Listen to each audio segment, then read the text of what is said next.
วิทยุ FM 104.50 เมกะเฮิรตซ์ครับนี่คือรายการ The เฮียน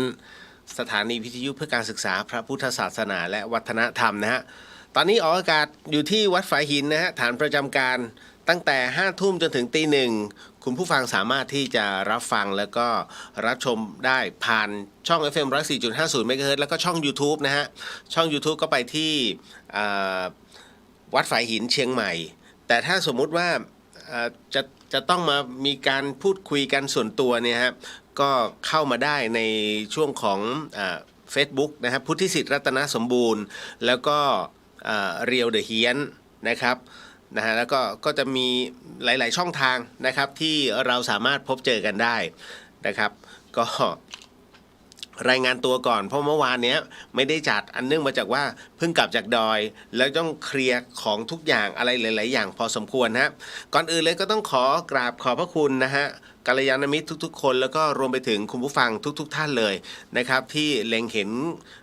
ความสำคัญของเด็กน้อยนะฮะแล้วก็การศึกษาของเยาวชนไทย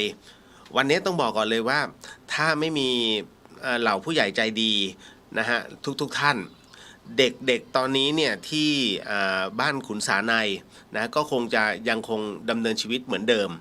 และแน่นอนที่สุดครับนะฮะก็ต้องขอบพระคุณนะฮะคณะสงฆ์จังหวัดเชียงใหม่นะฮะก็คือคณะสงฆ์ของวัดฝายหินเนี่ยทั้งพระภิกษุสามเณรนะครับร่วมกันก็ไปเราขนเอาเข้าของทั้งหมดทั้งมวลนะฮะแม้กระทั่งท่อน้ำเนี่ยฮะเอาไปช่วยต่อเขาเรียกว่าเหมือนกับเป็นการต่อชีวิตให้กับเด็กๆอ่ะเพราะในช่วงของฤดูฝน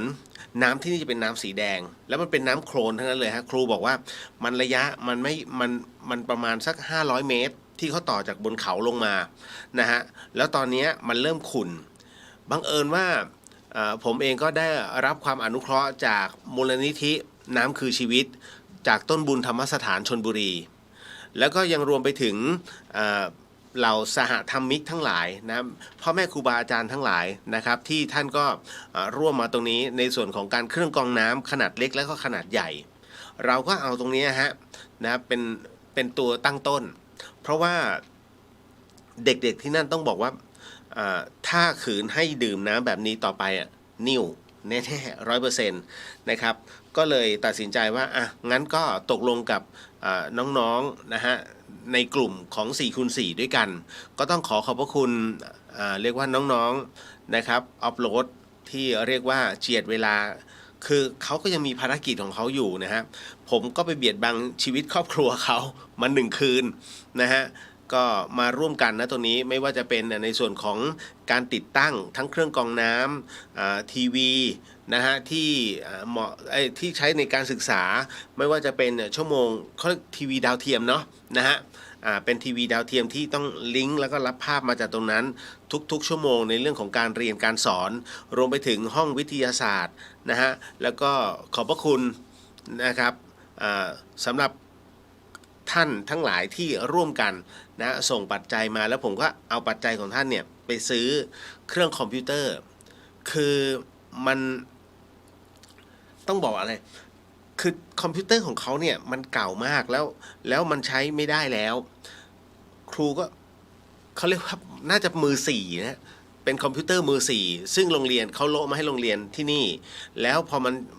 เด็กมันได้เห็นแค่หน้าแล้วคอมมันก็ดับก็แก้เท่าไหร่ก็ไม่ได้แล้วฮะก็ต้องโละออกผมก็พอจะมีปัจจัยนะฮะสำหรับเครื่องคอมพิวเตอร์นะฮะที่พอจะเป็นเขาเรียก i5 มั้ยรุ่น i5 นะฮะผมก็ไม่ค่อยรู้เรื่องหรอกนะก็ให้น้องถิ่นฐานเนี่ยฮะที่เป็นพ่อครัวเราด้วยเนี่ยก็ไปจัดซื้อมาให้แล้วก็ SSD เนี่ยได้แค่6 ตัวเอาจริงนะตอนนี้ผมก็เลยคือเด็กๆก็ดีใจมากเพราะว่าพอเปิดปุ๊บแล้วเครื่องมันติดปั๊บเลยเด็กก็เฮกันใหญ่นะฮะแล้วถิ่นฐานเนี่ยเขาก็สอนเด็กๆด้วยว่าวิธีการมันเป็นอย่างนี้น้องเขาสอนทุกขั้นตอนแต่คราวนี้เด็กมันเยอะอันนี้ต้องบอกกันเลยฮะเด็กมันเยอะ ก็เลยอยากจะให้คือตอนมันยังขาดอยู่ประมาณไม่แน่ใจว่า เท่าไหร่11 อัน11 หรือ 7 อันเนี่ยทั้งหมดทั้งมวลแต่มันเป็นปัจจัยทั้งสิ้นเนี่ย 4,000 กว่าบาททินบอกพี่มันแค่ 4,000 กว่าบาทเองนะช่วยบอกบุญหน่อยแล้วกันผมก็เลยบอกว่าเอางี้เดี๋ยวจะเขียนรายละเอียดแล้วก็ถ้าเป็นไปได้อยากให้ท่านซื้อส่งไปเลย แต่เดี๋ยวขอตกลงกับน้องก่อนว่าคือน้องเนี่ยเขาบอกว่าให้ซื้อไอ้ตัว SSD เนี่ยแทนฮาร์ดดิสก์นะฮะไอ้ตัว SSD แล้วก็อาจจะส่งมาที่วัดฝายหินแล้วเดี๋ยววันศุกร์ทุกๆวันศุกร์ครูตุ๋ยนะฮะจะลงจากบนดอยเนี่ยฮะมาอยู่ในเมืองเพราะว่าครูเขาจะสอนพิเศษภาษาอังกฤษนะฮะที่โรงเรียนยุพราชแล้วก็วันอาทิตย์วันจันทร์เช้าก็จะรีบขี่มอเตอร์ไซค์กลับขึ้นไปที่บ้านขุนสาในก็เลยบอกเอางี้แล้วกันเดี๋ยวดูก่อนว่าพอจะมีเวลาเพราะว่าผมต้องรีบผมจะมีตรวจหัวใจวันพฤหัสนะฮะแล้วจากนั้นวันศุกร์หรือไม่วันเสาร์เนี่ยก็ต้องเดินทางลงกรุงเทพแล้วฮะเพราะว่าต้องไปสลับกับพี่สาวเพราะแจ้งข่าวว่าคุณแม่ไม่ยอมที่จะขยับเขยื้อนตัวเองนะครับเพราะคุณแม่ผมเป็นอัลไซเมอร์แล้วก็ตอนนี้สภาวะของโรคมันกำเริบก็คือมันจะมีอาการหงุดหงิดผมเนี่ยเดือนกว่าแล้วที่ไม่ได้ลงกรุงเทพก็เลยบอกเอาโอเคเดี๋ยวจะรีบลงขอให้ตรวจหัวใจให้เรียบร้อยก่อนนะฮะก็นั่นคือสัญญาณว่าจะต้องลงไปก็น่าจะประมาณสักเกือบ10 วันนะฮะแล้วก็ต้องกลับขึ้นมานะฮะอันนี้ก็เรียนให้ท่านได้รับทราบว่าชุดสุดท้ายของการบริจาคของเด็กๆก็จะเป็นเขาเรียก SSD นะฮะสำหรับใส่ไปในคอมพิวเตอร์นะฮะเด็กก็จะได้มีการเรียนการสอนที่สมบูรณ์แล้วก็อยู่ได้นานแล้วคราวนี้นะฮะก็หมดห่วงนะก็ขอบพระคุณทุกท่านเลยนะที่เป็นผู้ใหญ่ใจดีนะผมก็มีหน้าที่อย่างที่ผมเขียนวันนี้ Facebook นะฮะเรา เช้านั่งสมาธิก่อนนอนสมาธินะฮะแล้วก็คืออธิษฐานพระนิพพานแต่ทำตัวเหมือนพระโพธิสัตว์มาก อันนี้เข้าใจใช่ไหมครับคือพระโพธิสัตว์เนี่ยหมายถึงว่าเรามีจิตเมตตาทุกๆคนนะฮะเห็นใครเนี่ยเดือดร้อนเราเอาตัวเราเข้าไปนะทุ่มกับมันนะเพื่อให้คลายทุกข์ของเขาอันนั้นคือจะบอกว่าหลายๆคนคือที่บอกว่าจิตอาสานั่นแหละฮะเราจิตอาสาเขาเรียกนิสัยพระโพธิสัตว์ก็คือชอบที่จะช่วยเหลือโดยที่ไม่หวังอะไรตอบแทนไอ้สิ่งเหล่านี้นี่เองเนี่ยฮะถ้าสมมติในทางพระพุทธศาสนาในการบำเพ็ญเนี่ยเขาเรียกว่าผู้ที่เรียกว่ามองเห็นในภายภาคหน้าเตรียมจะเป็นผู้โปรดสัตว์หมายถึงว่าเรียงลำดับจะเป็นพระพุทธเจ้าไม่ได้หวังพระนิพพานนะฮะเพราะฉะนั้นเนี่ยผู้ที่บำเพ็ญเป็นพระโพธิสัตว์เนี่ยนะส่วนใหญ่ถามว่าบรรลุธรรมไหมเข้าใจในธรรมแต่ถ้าจะให้บรรลุธรรมขั้นสูงสุดยังครับนะฮะเพราะว่าท่านหวังเป็นพระพุทธเจ้าในอนาคตการนะครับซึ่งต้องรอการพยากรณ์ต่อเนื่องการพยากรณ์การที่จะเป็นพระพุทธเจ้าเนี่ยที่บอกว่าหลวงปู่หลวงตาคนนี้เป็นพระพุทธเจ้าเนี่ยไม่ใช่นะฮะคนที่จะพยากรณ์ได้ว่ารูปนี้ต่อไปเป็นพระพุทธเจ้าได้เนี่ยคือพระพุทธเจ้าด้วยกันเท่านั้นนะฮะอันนี้หลายๆคนเนี่ยผมได้ยินอ๋อเดี๋ยวหลวงปู่รูปนี้เนี่ยอนาคตท่านไปเป็นพระพุทธเจ้าผมก็นึกในใจใครพยากรณ์วะ ก็เราอ่านในพระไตรปิฎกต้องพระพุทธเจ้ากับพระพุทธเจ้าไม่ใช่เหรอที่พยากรณ์ด้วยกันนะฮะในส่วนของตรงนี้นะแต่ว่าถ้าเราที่เป็นพุทธสาวกเนี่ยฮะก็คือเขาเรียกลาพุทธภูมิเนาะนะฮะลาความมีทิฏฐิทั้งหมดแล้วก็เชื่อฟังใน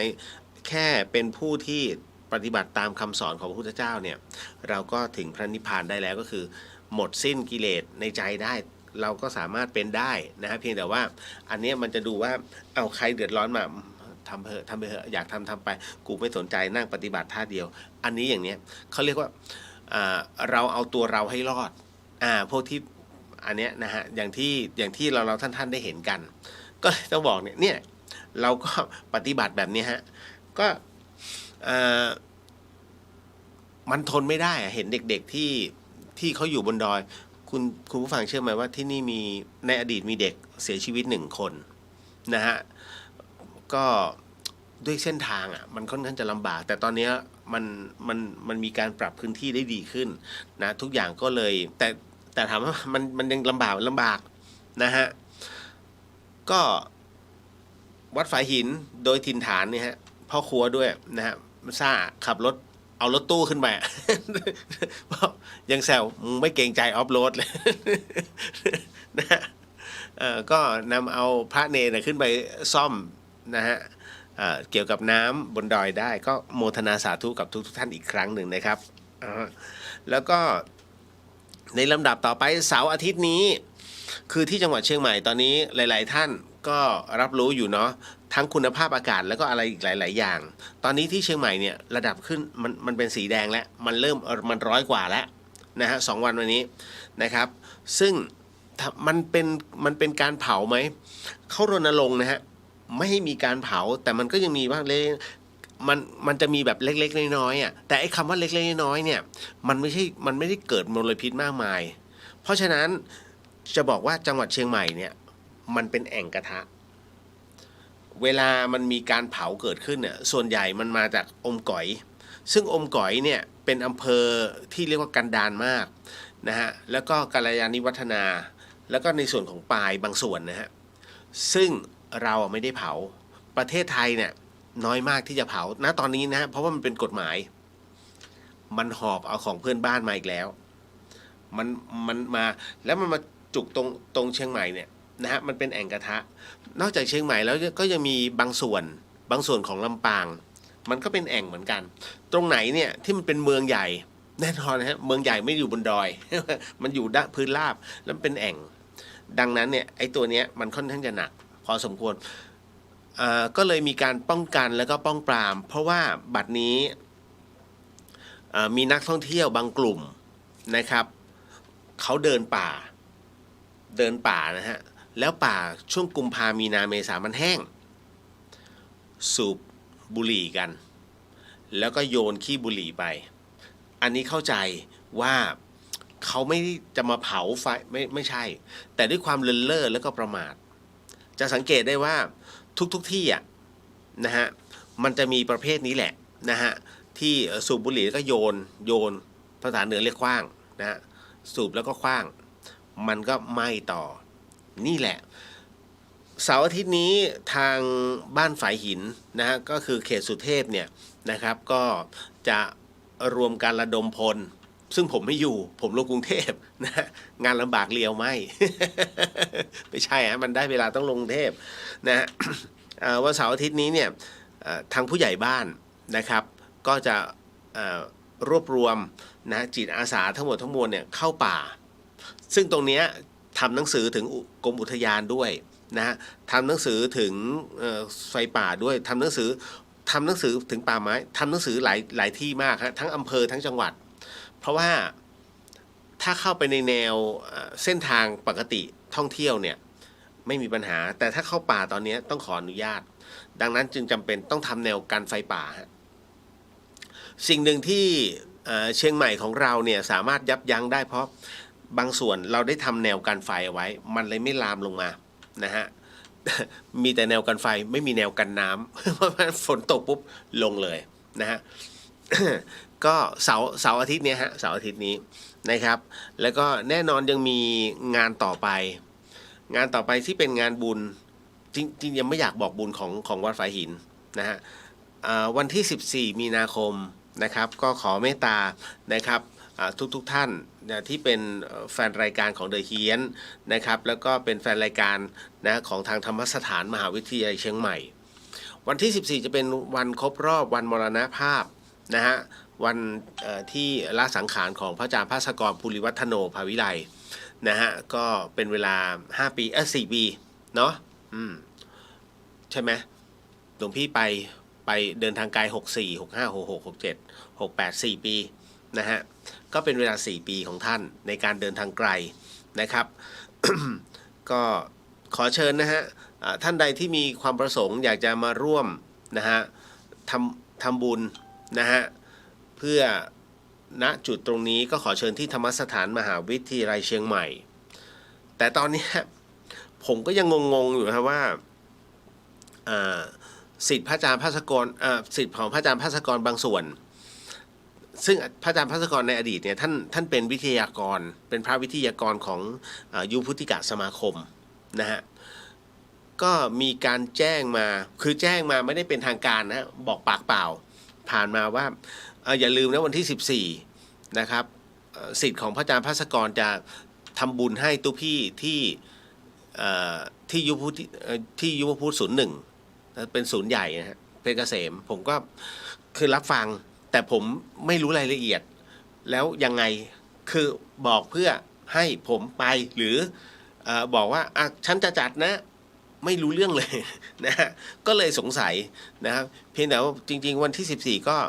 ที่ธรรมสถานก็จะทำเช่นกันนะแล้วก็กระดูกซึ่งเป็นพระธาตุของหลวงพี่ก็อยู่ที่นี่นะฮะอยู่ที่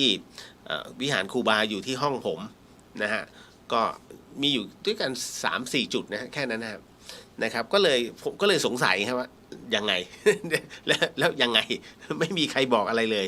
นะครับอันนี้ก็คือที่มาที่ไปแต่ว่าถ้ามีโอกาสก็มาแต่ถ้าไม่มีโอกาสก็ทำบุญตักบาตรอยู่ที่บ้านนะฮะอยู่ที่หน้าบ้านตอนเช้าก็ได้ฮะอุทิศส่วนกุศลส่วนบุญให้ท่านซึ่งจะบอกว่าอุทิศส่วนกุศลเนี่ยได้ไหมท่านทำบารมีของท่านอยู่แล้วด้านบนเราซึ่งเป็นสานุสิทธิ์เนี่ยก็แค่น้อมรำลึกแล้วก็ใช้พลังอานิสงส์แห่งกุศลตรงนี้ฮะส่งต่อก็เหมือนกับท่านก็ได้ถ้าสมมุติว่าในย่ามมีข้าวได้ข้าวมาเติม นั่นแหละฮะก็คืออานิสงส์ก็ส่งให้หลวงพี่ท่านนะครับโอ้ยอยู่สูงเกินเอื้อม ก็ โมทนาสาธุนะครับวันที่14เดือนหน้านะฮะวันที่14เดือนหน้ามีนาคม ก็พูดถึงในเรื่องของกรรมฐานอันนี้ต้องผมสื่อสารผิดหรือเปล่าก็ไม่ทราบนะเพราะว่าคือผมก็บอกว่าเราก็จะนั่งสมาธิทุกเช้าที่วัดฝายหินก็คือมันจะเป็นลำธารนะเหมือนเป็นน้ำตกนั่นแหละก็ใช้จิตเนี่ย เวลาเรานั่งสมาธิใช่ไหมเราก็นั่งนิ่งๆก็พุทโธไปหูของเราก็จะได้ยินเสียงน้ำมันไหลเราก็บอกอุ้ยดีเนี่ยอย่างเงี้ยมันนั่งแล้วมันนิ่งมันนั่งแล้วแบบมันสงบมากก็น้องเขาก็ไม่เข้าใจนักศึกษาไม่เข้าใจก็ ถามว่าแล้วมันสงบไงเสียงน้ำไงตาเราไม่ได้เห็นนะฮะ ในขณะที่ลมหายใจแล้วก็ปฏิบัติไปนะสูดลมหายใจเข้าออกไปนะจิตแล้วก็บริกรรมไปแต่หูเรายังได้ยินเสียงน้ำเมื่อไหร่ก็ตามได้ยินเสียงน้ำปุ๊บมันจะเย็นนะฮะจบบรรยายโทรมาพี่เลี้ยวหนูก็นั่งแล้วมันก็ไม่ค่อยสงบนะบอกอ้าวแล้วยังไงไปนั่งตรงโอ้โหน้ำเลยตรงที่พี่เลียวบอกหนูก็ฟังเสียงน้ำแล้วเฮ้ยแล้วตรงไหนในห้องหนูแล้วยังไงมึงนั่งไงเนี่ยแล้วทำไมเอาน้ำมาจากตรงไหนอ๋อพอดีเพื่อนมันอาบน้ำมันก็เปิดฝักบัวหนูก็นั่งข้างหน้า ฟังเสียงน้ำ ไม่ใช่แล้วมันไม่ใช่แล้ว เราก็นั่งนึกเราสอนผิดปะวะ นะฮะก็เลยบอกว่าน้ำหมายถึงว่าน้ำจากธรรมชาตินะครับไม่ใช่ว่าใครอาบน้ำมึงไม่ต้องไปนั่งเอียงหูฟังน้ำไม่ต้องขนาดนั้นนะฮะก็เลยบอกว่าไม่งั้นก็มานะฮะถ้ามาวัดฝายหินตอนเช้าก็มานั่งด้วยกันก็จะมีพระเนรท่านช่วยกันทำเป็นระดับเนาะไอ้ที่นั่งเป็นแคร่ด้วยไม้ไผ่สารนะฮะด้านหน้านะครับก็มีฝรั่งมานั่งบ้างนะครับแล้วก็นักท่องเที่ยวเวลาเขาจะขึ้นมาเหมือนกับเขารอคณะเขาก็เห็นเรานั่งกันเขาก็ลองดูนะฮะเพียงแต่ยังไม่รู้วิธีการก็แค่นั้นเองนะครับนี่คือจุดเล็กๆแล้วก็เป็นจุดเริ่มต้นของการที่หลายๆท่านเนี่ยอยากนั่งสมาธิพอพูดถึงสมาธิแล้วมันก็ที่ผมบอกว่าคนเราเนี่ยพอพูดถึงสมาธิแล้วหยีแย่นะฮะคือนั่งไปเพื่ออะไร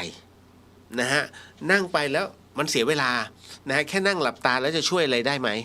นี่แหละนั่นคือสิ่งที่หลายๆคนนั้นนะมองข้ามนะครับแล้วที่สำคัญคือว่าผมเป็นมาก่อนนะครับก็เพื่ออะไรนั่งสมาธิเนี่ยเอาตาไปดูคอมพิวเตอร์นะฮะหูไปฟังเพลงนะฮะตัวไปเที่ยว นะครับดีกว่าถูกไหมเนี่ยนี่คือปุถุชนคนธรรมดาเราเข้าใจได้แต่ถ้าบอกว่านั่งเพื่อประโยชน์อะไรนะฮะมันมีประโยชน์มากแต่สิ่งหนึ่งเนี่ยต้องบอกว่าเราอย่าไปถือสาเพราะเขายังไม่เคยนั่งแต่ถ้าคำพูดที่มันออกมาจากปากเขาว่าคำว่ากลัวเกิดขึ้นแค่นั้นแหละไอ้ตัวนี้สำคัญฮะคำว่ากลัวในการนั่งสมาธิหมายถึงว่ากลัวที่จะนั่งถูกไหมนะฮะนั่งนานแค่ไหนฉันนั่งผิดหรือเปล่าต้องบริกรรมอะไรนะฮะแล้ว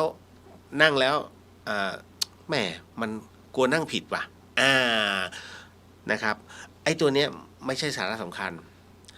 สิ่งที่สำคัญที่สุดก็คือเวลานั่งเนี่ยความกลัวที่มันจะเกิดขึ้นก็คือ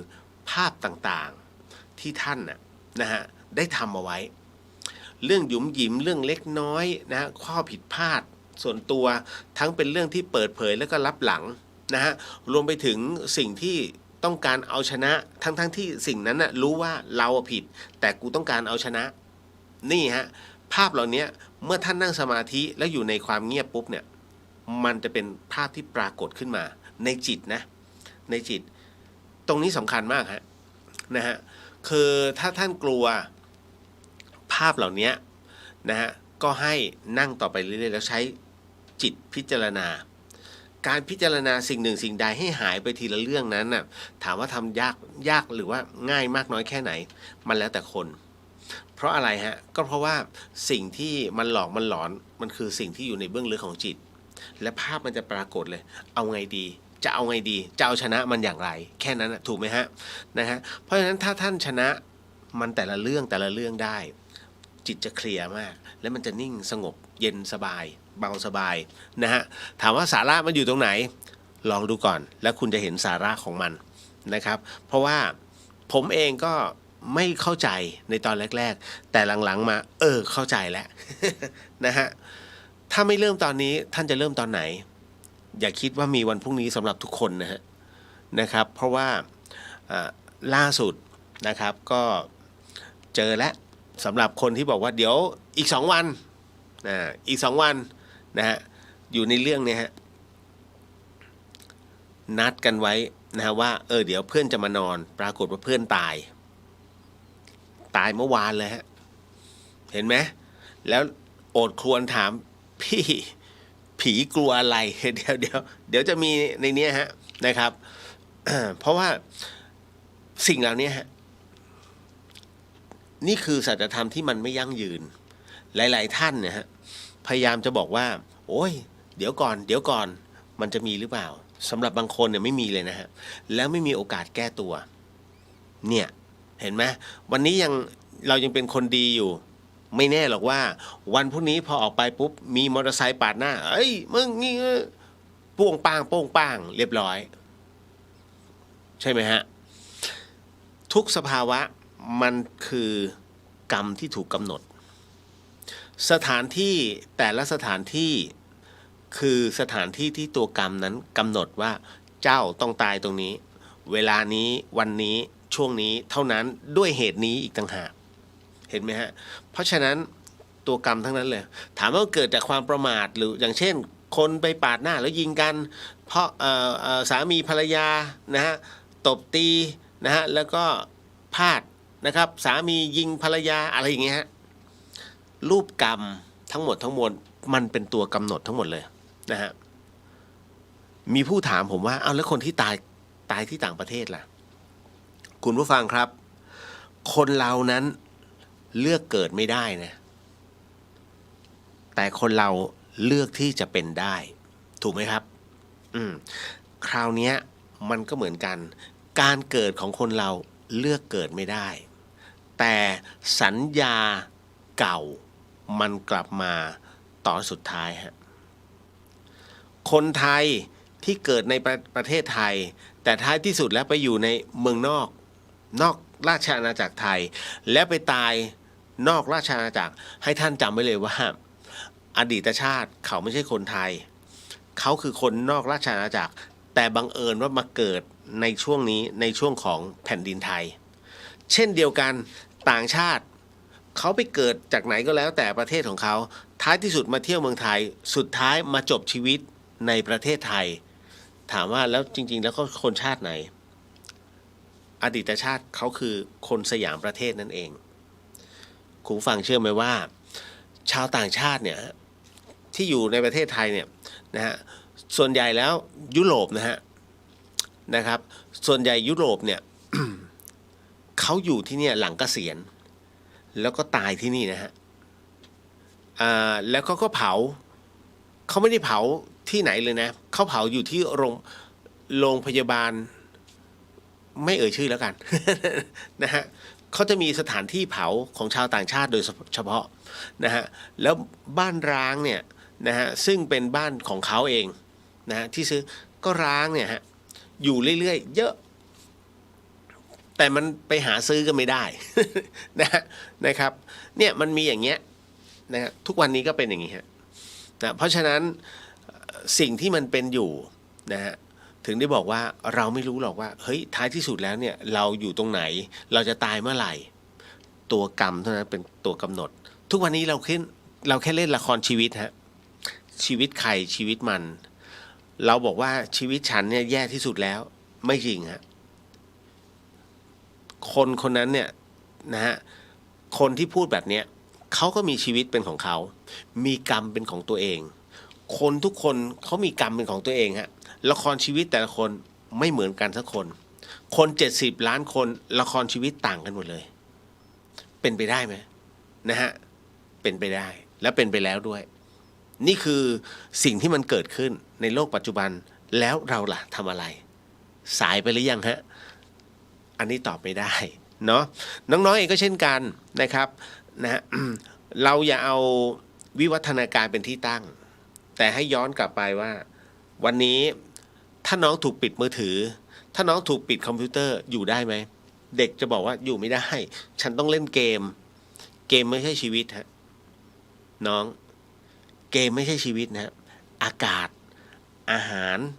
ยารักษาโรคที่อยู่อาศัยคือชีวิตที่สำคัญเพื่อนน้องต้องมีเพื่อนน้องต้องมีกัลยาณมิตรเพราะสมัยก่อนไม่มีมือถือจ้ะนะฮะอันนี้เอาไว้ถามคุณพ่อคุณแม่ได้นะเมื่อก่อนไม่มีมือถือนะมือถือเข้ามาเนี่ยตอนปีถ้าแบบบูมกันจริงๆนะไม่ใช่โทรศัพท์ดาวเทียมไอ้เครื่องละ200,000นะฮะไอ้นั่นเครื่องละ200,000มันเข้ามาตั้งแต่ปีเท่าไหร่ปี2930นะฮะแต่ถ้ามือถือจริงๆมันเข้ามาประ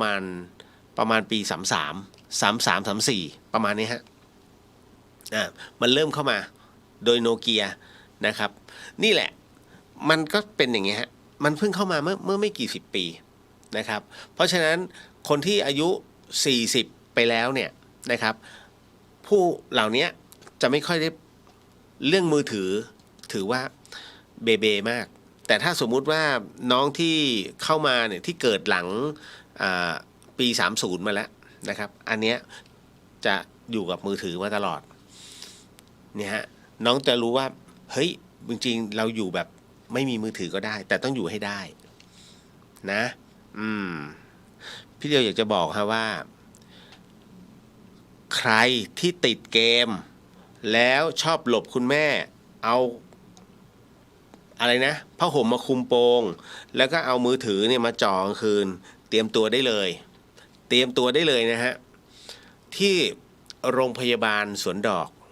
จังหวัดเชียงใหม่ยินดีต้อนรับฝ่ายจักษุน้องเชื่อไหมกระจกตามันเริ่มพังเพราะแสงสีฟ้ามันเยอะมากท่านอย่าคิดว่าไอ้ที่บอกโอ้ยฟิล์มกันแสงสีฟ้าท่านเชื่อมันไหม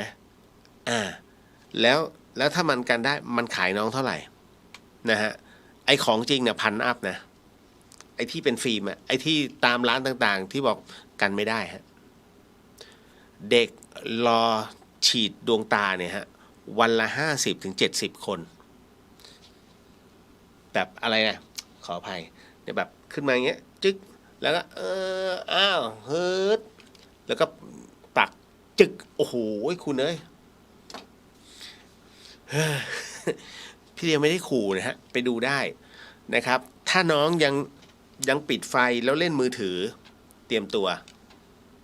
แล้วที่ไปฉีดน่ะตั้งแต่18คือเด็กวัยรุ่นน่ะจะเยอะนะฮะไม่กล้าถามหมอว่าอายุเท่าไหร่แต่เท่าที่สังเกตเห็นนะฮะไม่น่าจะเกิน25ไอ้ที่ยืนอยู่อ่ะรอฉีดแล้วก็ที่เหลือก็สูงอายุไปเลยอันนั้นคือเลนเขาอันนั้นอายุอานามของเขาทำให้เลนมันเสื่อมแต่น้องอ่ะเล่นเงี้ยไม่สังเกตเหรอบางคนเล่นจอเงี้ย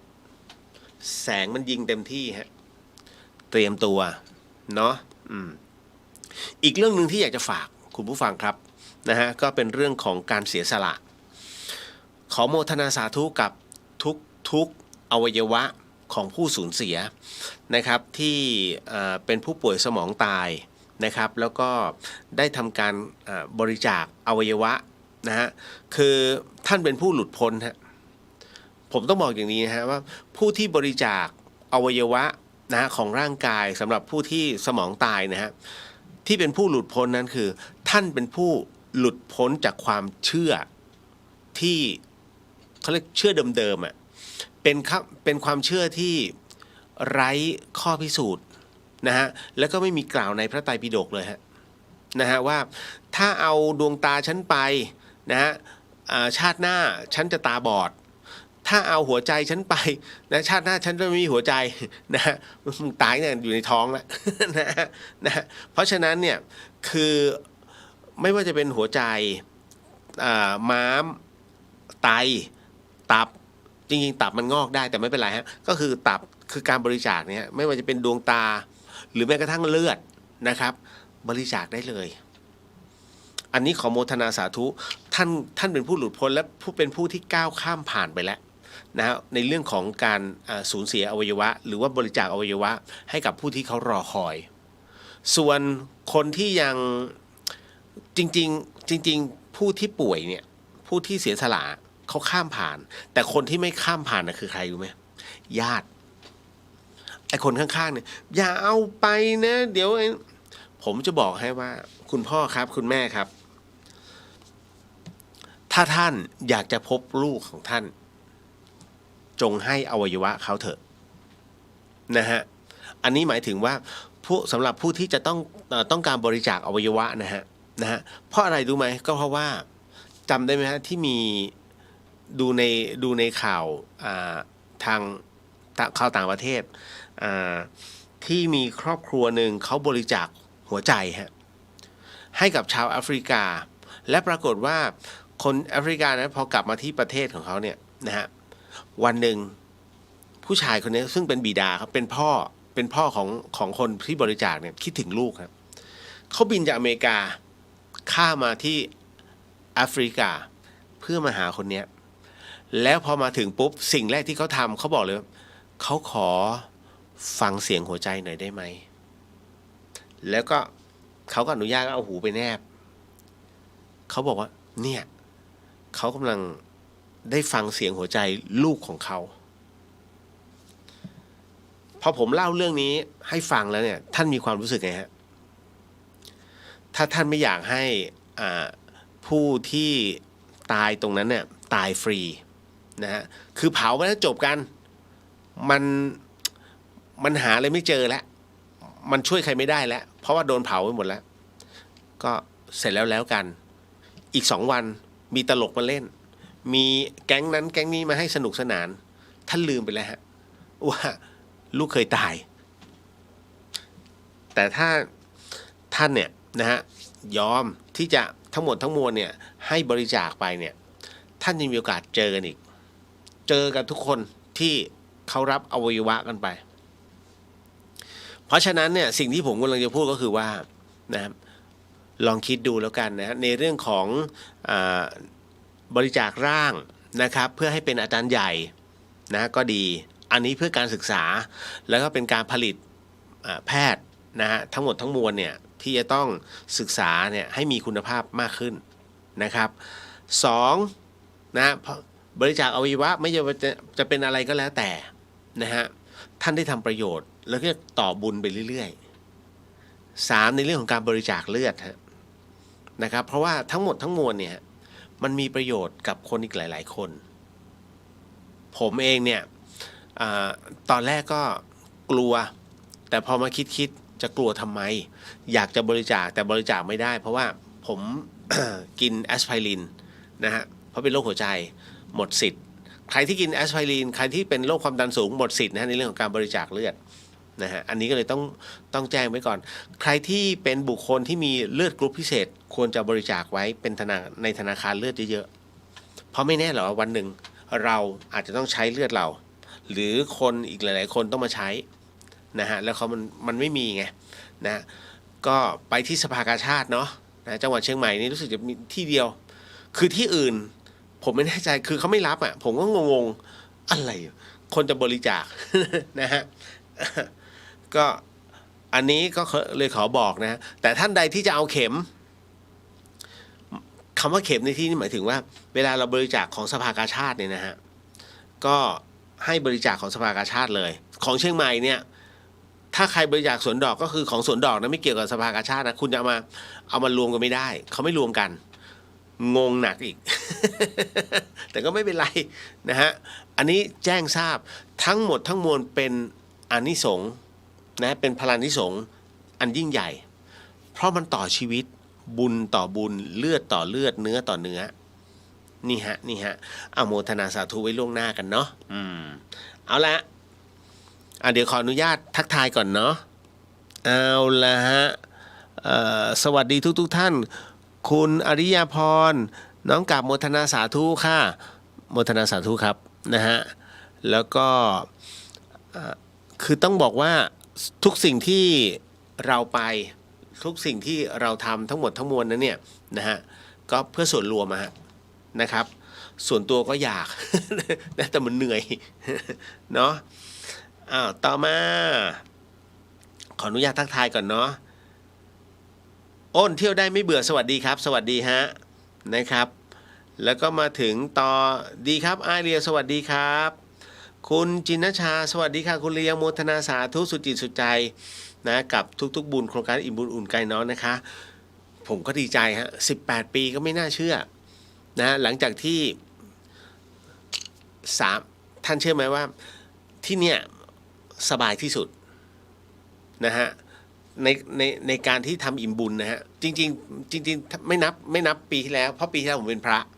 มันออกแบบนี้ไม่ได้จะเป็นพระไปขับรถออฟโรดมันไม่ได้ มันไม่คือ นะฮะอันนั้นทำให้ชาวบ้านก็คือบ้านฝายหินเรียบร้อยแล้วแต่ปีนี้ถือว่าเป็นปีที่ถือว่าไม่โหดเท่าไหร่เพราะผมไปเนี่ยกฎของอิ่มบุญอุ่นกายน้องก็คือว่าไปทุกที่ที่น้ำไฟเข้าไม่ถึงโซล่าเซลล์ได้นะฮะน้ำประปาดอยได้แต่ถ้าเมื่อไหร่ก็มีสายไฟแม้แต่เส้นเดียวเข้าไปถึงไม่ไปฮะผมถือว่าเจริญแล้วก็เขาเรียกว่าขอความอนุเคราะห์ด้วยตัวเองได้แล้วนะฮะแต่กรณีอันเนี้ยนะครับอันนี้กรณีพิเศษเพราะว่าเด็กๆ เขาค่อนข้างจะลำบากจริงๆนะฮะก็จำได้ว่า3 ครั้งแรกชวนพระอาจารย์ภัสกรไปสายหน้าตลอดไม่กูไม่ไป ไม่ไปกับพวกมึง นะแต่ครั้งที่2เนี่ยอาจารย์คเชนไปจำได้ว่าอาจารย์คเชนไปน่าจะเป็นผมจำชื่อหมู่บ้านไม่ได้แต่ท่านไปก็ไปรถ2 แถวเลยขึ้นบนดอยเลยนะฮะอันนั้นมีไฟฟ้าแต่ประปาไม่มีอาจารย์ก็ไปอาจารย์ก็ ครั้งเดียวนะ พระอาจารย์กเชนสุนทโร นะก็ตอนนั้นท่านมาเชียงใหม่นะฮะมีงานอะไรสักอย่างนี่แหละนะก็ชวนหลวงพี่ภัสกรนะแล้วอาจารย์กเชนก็มาพักอยู่ที่ธรรมสถานนะอาจารย์ไปไหมฮะหลวงพี่ไม่ไปตุ๊กพี่ไม่ไปอาจารย์ไปเถอะนะอยากได้พระอาจารย์ไปสักรูปหนึ่งไปเป็นพยานผมชอบเอาคนนอกไปเป็นพยานว่าเราทำจริงๆอาจารย์ไปพอไปถึงที่ครั้งเดียวนะ ผมหาตึงเลย คือมันลำบากจริงๆไงนะฮะนั่นคือสิ่งที่ได้อาจารย์ได้รับรู้ เน็ตมันไม่เสถียรนะต้องขออภัยด้วยนะครับต่อมา ไม่ผม คิดถึงหน้าของพระอาจารย์ภัสกรตอนที่แบบผมชวนแล้วท่านไม่ไปอ่ะ โอ้ยหน้าพระอาจารย์ท่านตลกนะหน้าตุพี่ท่านตลก ไม่ไปกูไม่ไปกูรักสบาย คุณณัฐศิษย์สวัสดีครับพี่เลียวสวัสดีครับผมนะฮะคุณนัทสวัสดีค่ะทิศเลียวสวัสดีครับผมพี่อุทิศสวัสดีค่ะอาจารย์เลียวขอให้คุณพระคุ้มครองทุกท่านเจ้าค่ะเรียบร้อยแล้วฮะกลับมาแล้วอย่างเรียบร้อยก็มีพระกับเนรเนี่ยที่ค่อนข้างจะบาดเจ็บอันเนื่องมาจากว่าอะไรล่ะทั้งขุดนะฮะทั้งใสทั้งติดตั้งแล้วก็โดนพวกกาวบ้างพวกค้อนนะฮะพวกอะไรละอิฐใช่ไหมถูมืออะไรอย่างเงี้ยก็เจ็บเกินไปผมก็ทำช่วยเท่าที่ช่วยกันได้นะมันในดอยมันไม่มีอะไรผมก็ลืมเอาไอ้เครื่องมือปฐมพยาบาลไปด้วยไงนะฮะมีแต่ยาดม นะพี่นพวรรณสวัสดีครับคุณเลียวสวัสดีครับผมนะฮะก็ขอบพระคุณนะฮะทุกท่านพี่สุวรรณยาสวัสดีค่ะสวัสดีครับ นะฮะคือก็ได้พี่ๆหลายๆคนนะฮะที่มาก่อนที่พวกผมจะไปทริปกันเนี่ยนะฮะมาให้กำลังใจขอบพระคุณมากๆครับ เดี๋ยวเราจะมานั่งสมาทานเดี๋ยวเราสมาทานศีลกันก่อนเนาะนะฮะแล้วก็จากนั้นเราก็จะมานั่งสมาธิกันวันนี้จะมีเรื่องราวของท่านพ่อลีวัดอโศการามนะฮะมาบรรยายในส่วนของธรรมะนะเป็นช่วงสั้นๆนะครับก็เดี๋ยวเราเริ่มกันเลยเนาะนะฮะไหนๆก็ไหนๆเพราะยังมีคำถามนะที่หลายๆคนเนี่ยนะถามผมมาพอสมควรนะฮะ บอกก่อนผมไม่ใช่อินฟลูเอนเซอร์นะฮะไม่ใช่อินฟลูเอนเซอร์ที่แบบเฮ้ยจะมารู้เกี่ยวกับงานเกี่ยวกับพระพุทธศาสนาคือผมไม่อ้างเดี๋ยวต้องบอกก่อนหลายๆคนพี่เรียกเป็นอินฟลูเอนเซอร์เปล่าถ้าถามมาก็จะตอบไปอันไหนที่มันลึกเกินไปผมจะไปค้นในพระไตรปิฎกด้วยแล้วก็จะถามอาจารย์ด้วยนะฮะจะถามครูบาอาจารย์ทั้งหลายเพราะมันไม่มีใครที่จะเพอร์เฟกต์ไปทั้งหมดทั้งมวลท่านต้องเข้าใจนะครับผมแม้จะเรียนสูงในทางโลกแต่ในทางธรรมเนี่ยผมยังเป็นอะไรที่แม้ว่าจะ10 กว่าปีเราไม่ได้สูงไปมากกว่าสิ่งที่ครูบาอาจารย์ท่านได้รู้อันนี้ต้องบอกไว้ก่อนเนาะนะครับเอาล่ะ มีผู้ถามผักพี่เหลียวขายผักพี่เหลียวไม่ได้ขายผักนะฮะ ใน Facebook คืออย่างนี้เรื่องของเรื่องก็คือโยมน้องทันพระสุดนะฮะเขาทำไร่เขาทำฟาร์มเกี่ยวกับอะไรล่ะพวกผักเป็นผักที่ผักสลัดนะเกือบทุกชนิดนะฮะ15 ไร่เขาปลูกเต็มเลยนะฮะแล้วก็เอามาถวายพระต้องบอกเลยนะเขาเน้นถวายพระวัดต่างๆแล้วคราวนี้บางส่วนเนี่ยเขาก็ทำขายถุงเบัลเลอร์เลยฮะ50 บาทผมก็เฮ้ยทันจะได้เลยแล้วทำไมขายราคาแค่นี้เขาบอกว่าแค่นี้ก็ผมก็กำไรนิดหน่อยฮะผมกำไรไม่มากเพียงแต่ว่าผมมองว่าหลายๆคนไปซื้อผักนะจากตลาดบ้างจากโครงการบ้างนะฮะผมว่ามันแพงนะฮะก็เลยอันเนี้ยนะฮะผมก็เลยขายในราคานี้เลยเอ้าแล้วไม่กลัวเขามาซื้อต่อก็มาซื้อก็ผมก็ขายให้แต่ว่าผมก็ต้องกันไว้ด้วยเพราะว่าหลายๆคนเนี่ยผมต้องการให้ชาวบ้านที่เขาไม่มีคือความคิดน้องเขาดีมากครับเขามองว่าคนที่มีรายได้ไม่มากนะฮะเขาจะไม่ได้กินผักอะไรที่มันมีคุณภาพแบบนี้เพราะมันจะราคาสูงผมไม่รู้จะสูงเพื่ออะไรแต่น้องเขาบอกเนี่ยผมขายในราคานี้แหละครับก็จึงเป็นที่มาที่ไปว่าโอเคงั้นเดี๋ยวพี่ช่วยโปรโมทก็เลยถ่ายรูปแล้วก็สนใจก็นี่เลยนะครับก็ขอเชิญนะครับอันนั้นแค่นั้นเลยไม่ได้มีอะไรผมไม่ได้ขายของฮะ ไม่ได้หันมาขายของเมื่อไหร่ก็ตามเดี๋ยวถ้าหันขายของเนี่ยไม่โพสต์ ไม่โพสต์ เอาละมาก็มาขออนุญาตนะครับมาในส่วนของ เข้าสู่ในช่วงของการสวดมนต์เนาะเดี๋ยวเรามานั่งสมาธิกันด้วยแป๊บหนึ่งนะครับหลายๆท่านอาจจะไม่ชอบนั่งสมาธิไม่เป็นไรนะครับก็มันเป็นปกติ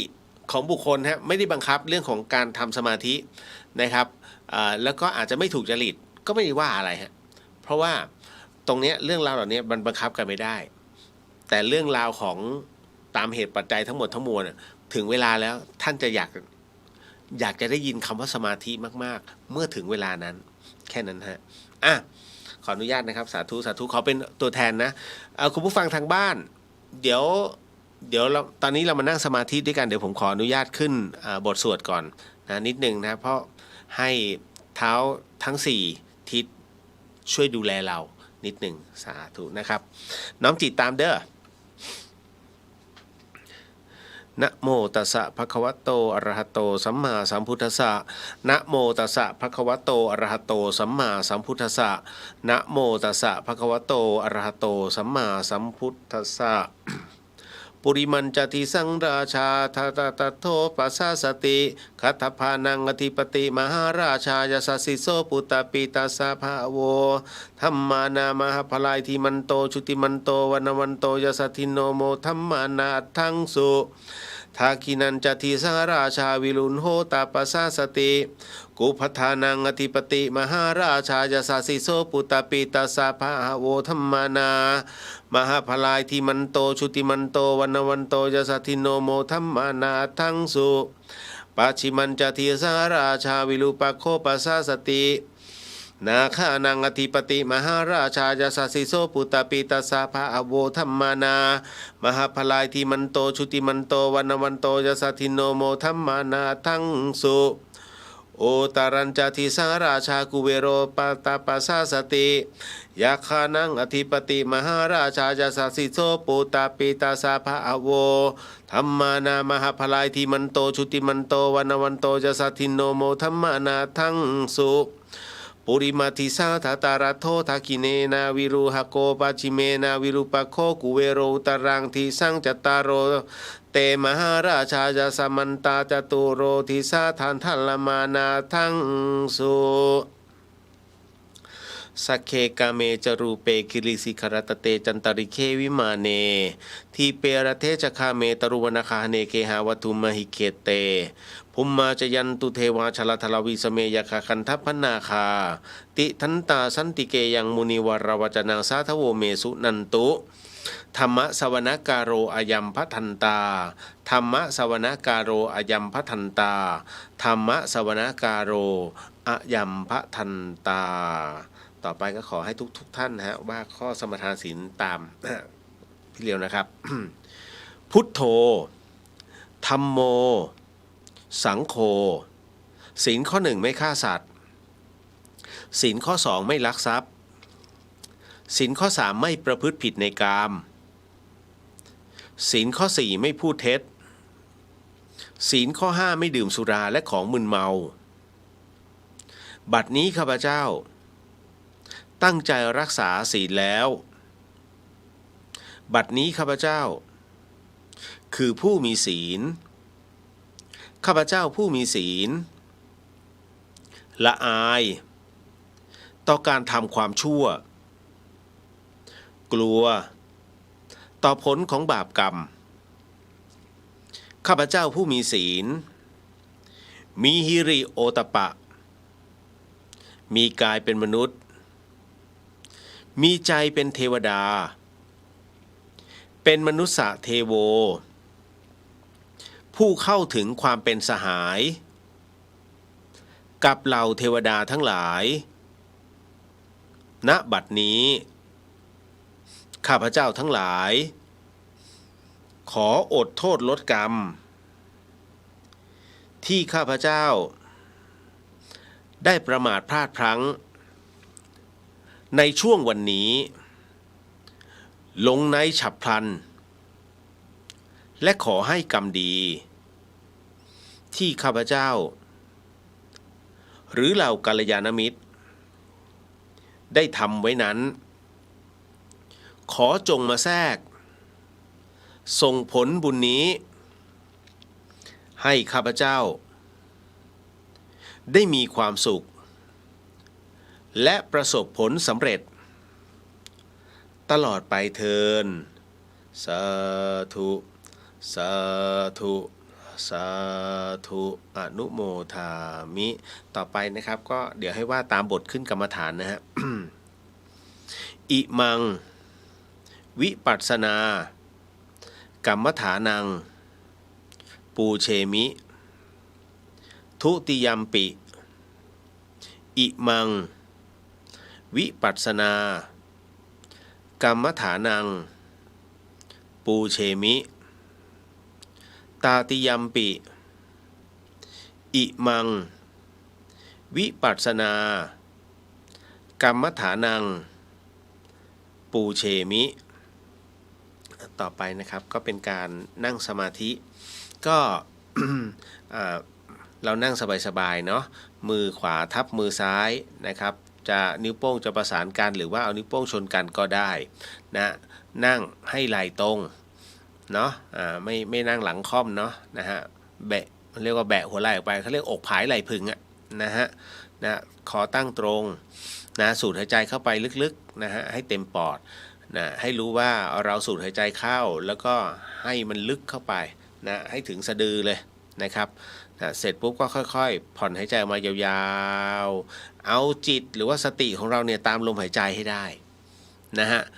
ที่สำคัญก็คือว่าสิ่งใดที่เป็นสิ่งที่รบกวนความคิดของเราเป็นเรื่องที่หนักหนาสาหัสนะฮะตั้งแต่ทั้งวันเลยที่ผ่านมาก็ขอให้ทิ้งมันไปก่อนทิ้งสภาวะนั้นไปก่อนนะฮะเอามันวางลง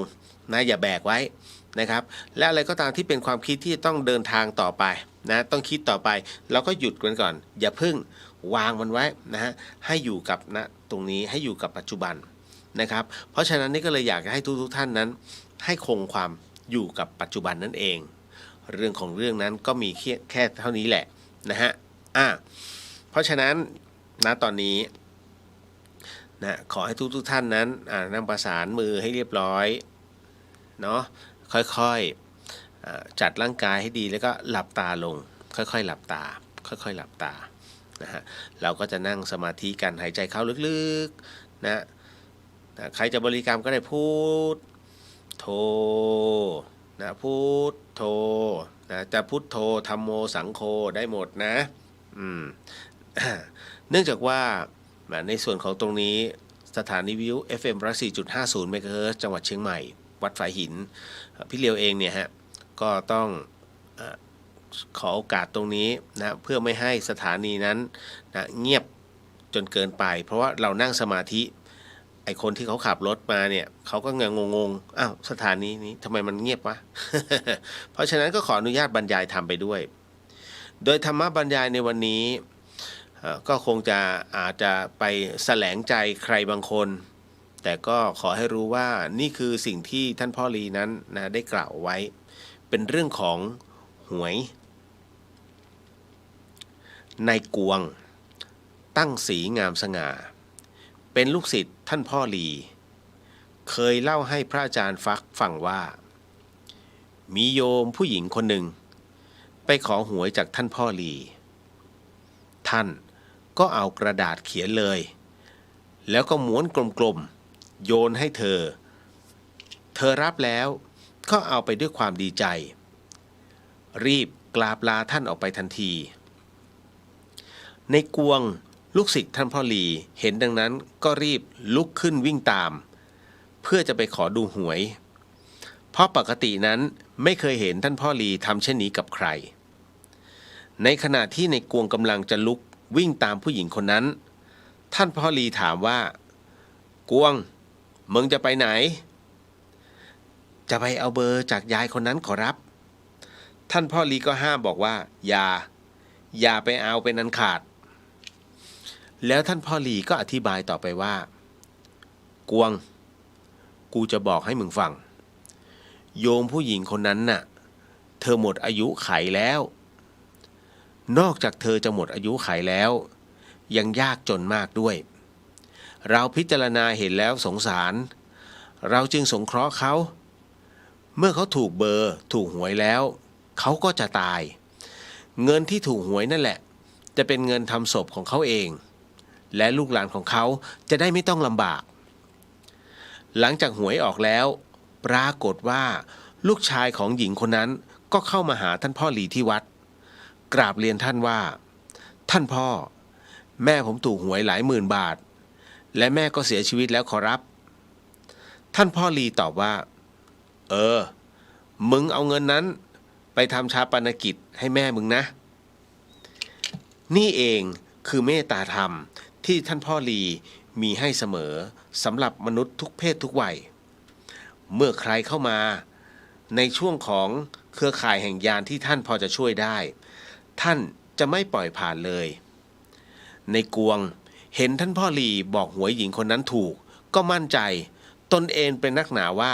ท่านพ่อหลีนั้นสามารถรู้ได้ด้วยญาณจึงคิดอยากจะขอหวยเองบ้างจึงเข้าไปหาท่านพ่อแล้วก็กล่าวว่าท่านพ่อครับผมขอหวย2 ตัวท่านพ่อบอกว่าให้มึงไปซื้อหวยที่ปากน้ำสมุทรปราการเลขอะไรขอรับมึงไปถึงตรงนั้นน่ะเลี้ยวซ้ายแล้วไปบอกแม่ค้าหวยหวยเถื่อนน่ะมึงอย่าไปซื้อนะให้ซื้อลอตเตอรี่รัฐบาลที่ถูกต้องตามกฎหมายให้ซื้อเพียง2 ใบอย่าเกินเขาจะให้เลขอะไรมาก็ช่างเขามึงไม่ต้องสนใจในกวงก็ถามว่าท่านพ่อไม่รู้ว่าเลขอะไรและจะถูกอย่างไรขอรับมึงไม่ต้องมาถามกูมึงเพียงไปบอกแม่ค้าว่าเอา2 ใบก็พอหลังจากนั้นในกวงก็ถูกลอตเตอรี่ทั้ง2 ใบหางเลข1 ใบรางวัลที่5 1 ใบในกวงจึงเอาปัจจัยมาถวายแล้วก็ซื้อมีดตราตุ๊กตาคู่มาให้1 เล่มถวายท่านพ่อหลีท่านพ่อหลีก็เลยบอกว่าเงินการพนันมึงจะเอาไปไหนก็เอาไปกูไม่เอาในกวงได้ยินดังนั้นก็กลัวท่านมากจึงนำเงินไปมอบให้กับแม่ขาวเป็นค่าน้ำค่าไฟและทำครัวถวายและเลิกซื้อหวยตั้งแต่นั้นเป็นต้นมาท่านพ่อหลีธรรมทโรวัดอโศการามอำเภอเมืองจังหวัดสมุทรปราการเรื่องราวต่อมาเป็นเรื่องของหลวงพ่อชาสุภัทโทแห่งวัดหนองป่าพงมีผู้ถามว่าจำเป็นไหมที่ต้องนั่งภาวนาให้นานๆหลวงพ่อตอบว่าไม่จำเป็นต้องนั่งภาวนานานนับเป็นหลายชั่วโมงบางคนคิดว่ายิ่งนั่งภาวนานานเท่าใดก็ยิ่งจะเกิดปัญญามากเท่านั้นปัญญาที่แท้เกิดจากการที่เรามีสติในทุกๆอริยบทการฝึกปฏิบัติของท่านต้องเริ่มขึ้นทันทีที่ท่านตื่นนอนตอนเช้าและต้องปฏิบัติให้ต่อเนื่องไปจนกระทั่งนอนหลับไปอย่าไปห่วงว่าท่านต้องนั่งสมาธิให้นานๆสิ่งสำคัญคือท่านเพียงแค่เฝ้าดูไม่ว่าท่านจะเดินอยู่หรือนั่งอยู่หรือกำลังเข้าห้องน้ำอยู่แต่ละคนต่างมีทางชีวิตของแต่ละคนบางคนต้องตายเมื่ออายุ50 ปีบางคนเมื่ออายุ65 ปีและบางคนเมื่ออายุ90 ปีฉันใดก็ฉันนั้นปฏิปทาของท่านทั้งหลายก็ไม่เหมือนกันอย่างที่คิดอย่าคิดมากหรือกังวลใจในเรื่องนี้เลยจงพยายามมีสติและปล่อยทุกสิ่งให้เป็นไปตามปกติของมันแล้วจิตของท่านก็จะสงบมากขึ้นในสิ่งแวดล้อมทั้งปวงมันจะสงบนิ่งเหมือนหนองน้ำที่อยู่ในป่าที่บรรดาสัตว์ป่าสวยงามและหายากจะมาดื่มน้ำในสระนั้นท่านจะได้เห็นความมหัศจรรย์และแปลกประหลาดทั้งหลายเกิดขึ้นและดับไปแต่ท่านก็จะสงบอยู่เช่นเดิมปัญหาทั้งหมดจะบังเกิดขึ้นแต่ท่านจะรู้ทันมันได้ทันทีนี่แหละคือสันติสุขของพระพุทธเจ้าหลวงพ่อชาสุภัทโทวัดหนองป่าพงอำเภอวารินชำราบจังหวัดอุบลราชธานีเอาละฮะก็ สำหรับ2 เรื่องราวนะของ พระเดชพระคุณสายหลวงปู่มั่นไม่ว่าจะเป็นท่านพ่อลีแห่งวัดอโศการามและหลวงพ่อชาสุภัทโทแห่งวัดหนองป่าพงนะฮะ1 รูปเป็นพระภิกษุพระธรรมยุทธ์อีก1 รูปเป็นพระมหานิกาย ในหลวงพ่อชาในหลวงปู่มั่น นะฮะเอาละก็ขอทุกท่านค่อยๆถอนสมาธินะฮะก็ค่อยๆขยับแข้งขยับขาขยับเนื้อขยับตัวนะฮะทีละนิดทีละหน่อยเขาเรียก นะฮะเรียกจิตมันกลับมานะฮะค่อยๆตอนนี้ก็ค่อยๆลืมตาถ้าสูดหายใจลึกๆผ่อนออกมานะสัก2-3 ครั้งสูดหายใจลึกๆแล้วก็ผ่อนแล้วค่อยๆลืมตาอย่างช้าๆนะฮะเอาละครับก็เรื่องราวนะทั้งหมดทั้งมวลนะตรงนี้ ก็ถือได้ว่าหลายๆท่านนะครับฝึกกันมาพอสมควรนะฮะจริงๆว่าจะมีสักวันหนึ่งนะฮะเราก็มานั่งสมาธิด้วยกันจริงๆอยากจะให้มีวันนั้นนะ นะฮะ พร้อมแล้วเนาะเรามาแผ่เมตตากันครับเพราะเดี๋ยวเราก็จะได้ไปเรื่องราวต่อไปกันสาธุยกมือขึ้น พนมมือเนาะ เดี๋ยวผมนำแล้วกันแล้วก็ท่านทั้งหลายก็ตามสำหรับคุณผู้ฟังทางบ้านหรือว่าที่อยู่ในรถขับรถอยู่นะท่านไม่ได้นั่งสมาธิก็ไม่เป็นไรเราก็แผ่เมตตาไปตามเหตุปัจจัยเนาะสาธุครับ สัพเพสัตตาสัตว์ทั้งหลายที่เป็นเพื่อนทุกข์เกิดแก่เจ็บตายด้วยกันทั้งหมดทั้งสิ้นอเวราจงเป็นสุขเป็นสุขเถิดอย่าได้มีเวรแก่กันและกันเลยอาพยาปชาจงเป็นสุขเป็นสุขเถิดอย่าได้พยาบาทเบียดเบียนซึ่งกันและกันเลยอนีคาจงเป็นสุขเป็นสุขเถิดอย่าได้มีความทุกข์กายทุกข์ใจเลยสุขีอัตตานังปริหารันตุจงมีความสุขกายสุขใจรักษาตนให้พ้นจากทุกภัยทั้งสิ้นเถิดท่านทั้งหลายที่ท่านได้ทุกข์ขอให้ท่านมีความสุขท่านทั้งหลายที่ท่านได้สุขขอให้สุขยิ่งขึ้นไปสัพเพสัตตาสัตว์ทั้งหลายที่เกิดเป็นชะลาภุชะที่เกิดเป็นอันทะชะที่เกิดเป็นสังเสทะชะที่เกิดเป็นโอปปาติกะจงมารับเอากุศลและผลบุญให้ท่วนทั่วทุกตัวสัตว์เทินสาธุสาธุสาธุ เอาละฮะก็เสร็จสิ้นกันไปเนาะเดี๋ยวขออนุญาตสำหรับ ผู้ที่ร่วมสมาธินะฮะเอารับพรเด้อ สาธุสาธุสาธุ สัพพพุทธานุภาเวนะสัพพธรรมานุภาเวนะสัพพสังฆานุภาเวนะพุทธรัตนังธรรมรัตนังสังฆรัตนังตินังรัตนานังอนุภาเวนะจตุระสีติสหัสธรรมขันธานุภาเวนะปิตกัตตยานุภาเวนะชินสาวกานุภาเวนะสัพเพเตโรคาสัพเพเตพยาสัพเพเตอันตรายาสัพเพเตอุปัฏฐวาสัพเพเตทุนิมิตาสัพเพเตอวมังคราวินาสันตุอายุวัตโกธนวัตโกสิริวัตโกยศวัตโกพลวัตโกวนวัตโกสุขวัตโกโหตุสัพพทาทุกขโรคพยาเวลาโสกาสตุจุปัฏฐวาอเนการตรายาปิวินาสันตุจเตชะสาชยสิทธิทนังลาพังสุธีภคยาสุขังพลังสิริอายุจวันโนจะโพคังวุฒิจะยสวาสตวสาจะอายุจะชีวสิทธิพระวันตุเตสาธุสาธุสาธุนะครับก็ เดี๋ยวถ้ามีโอกาสนะฮะก็วันผมน่าจะอยู่กรุงเทพจนถึงสิ้นเดือนนะฮะแล้วก็จะกลับขึ้นมาอีก1 รอบนะแล้วก็กลับลงกรุงเทพไปใหม่ประมาณวันที่7นะฮะ นะฮะไม่ได้ว่างหรอกเพียงแต่ว่ามันต้องเดินทางฮะนะเป็นช่วงชีพจรลงเท้าแล้วจากนั้นก็จะไปกราบไหว้พ่อแม่ครูบาอาจารย์นะที่ภาคใต้แล้วก็ขึ้นมาก็หลายๆท่าน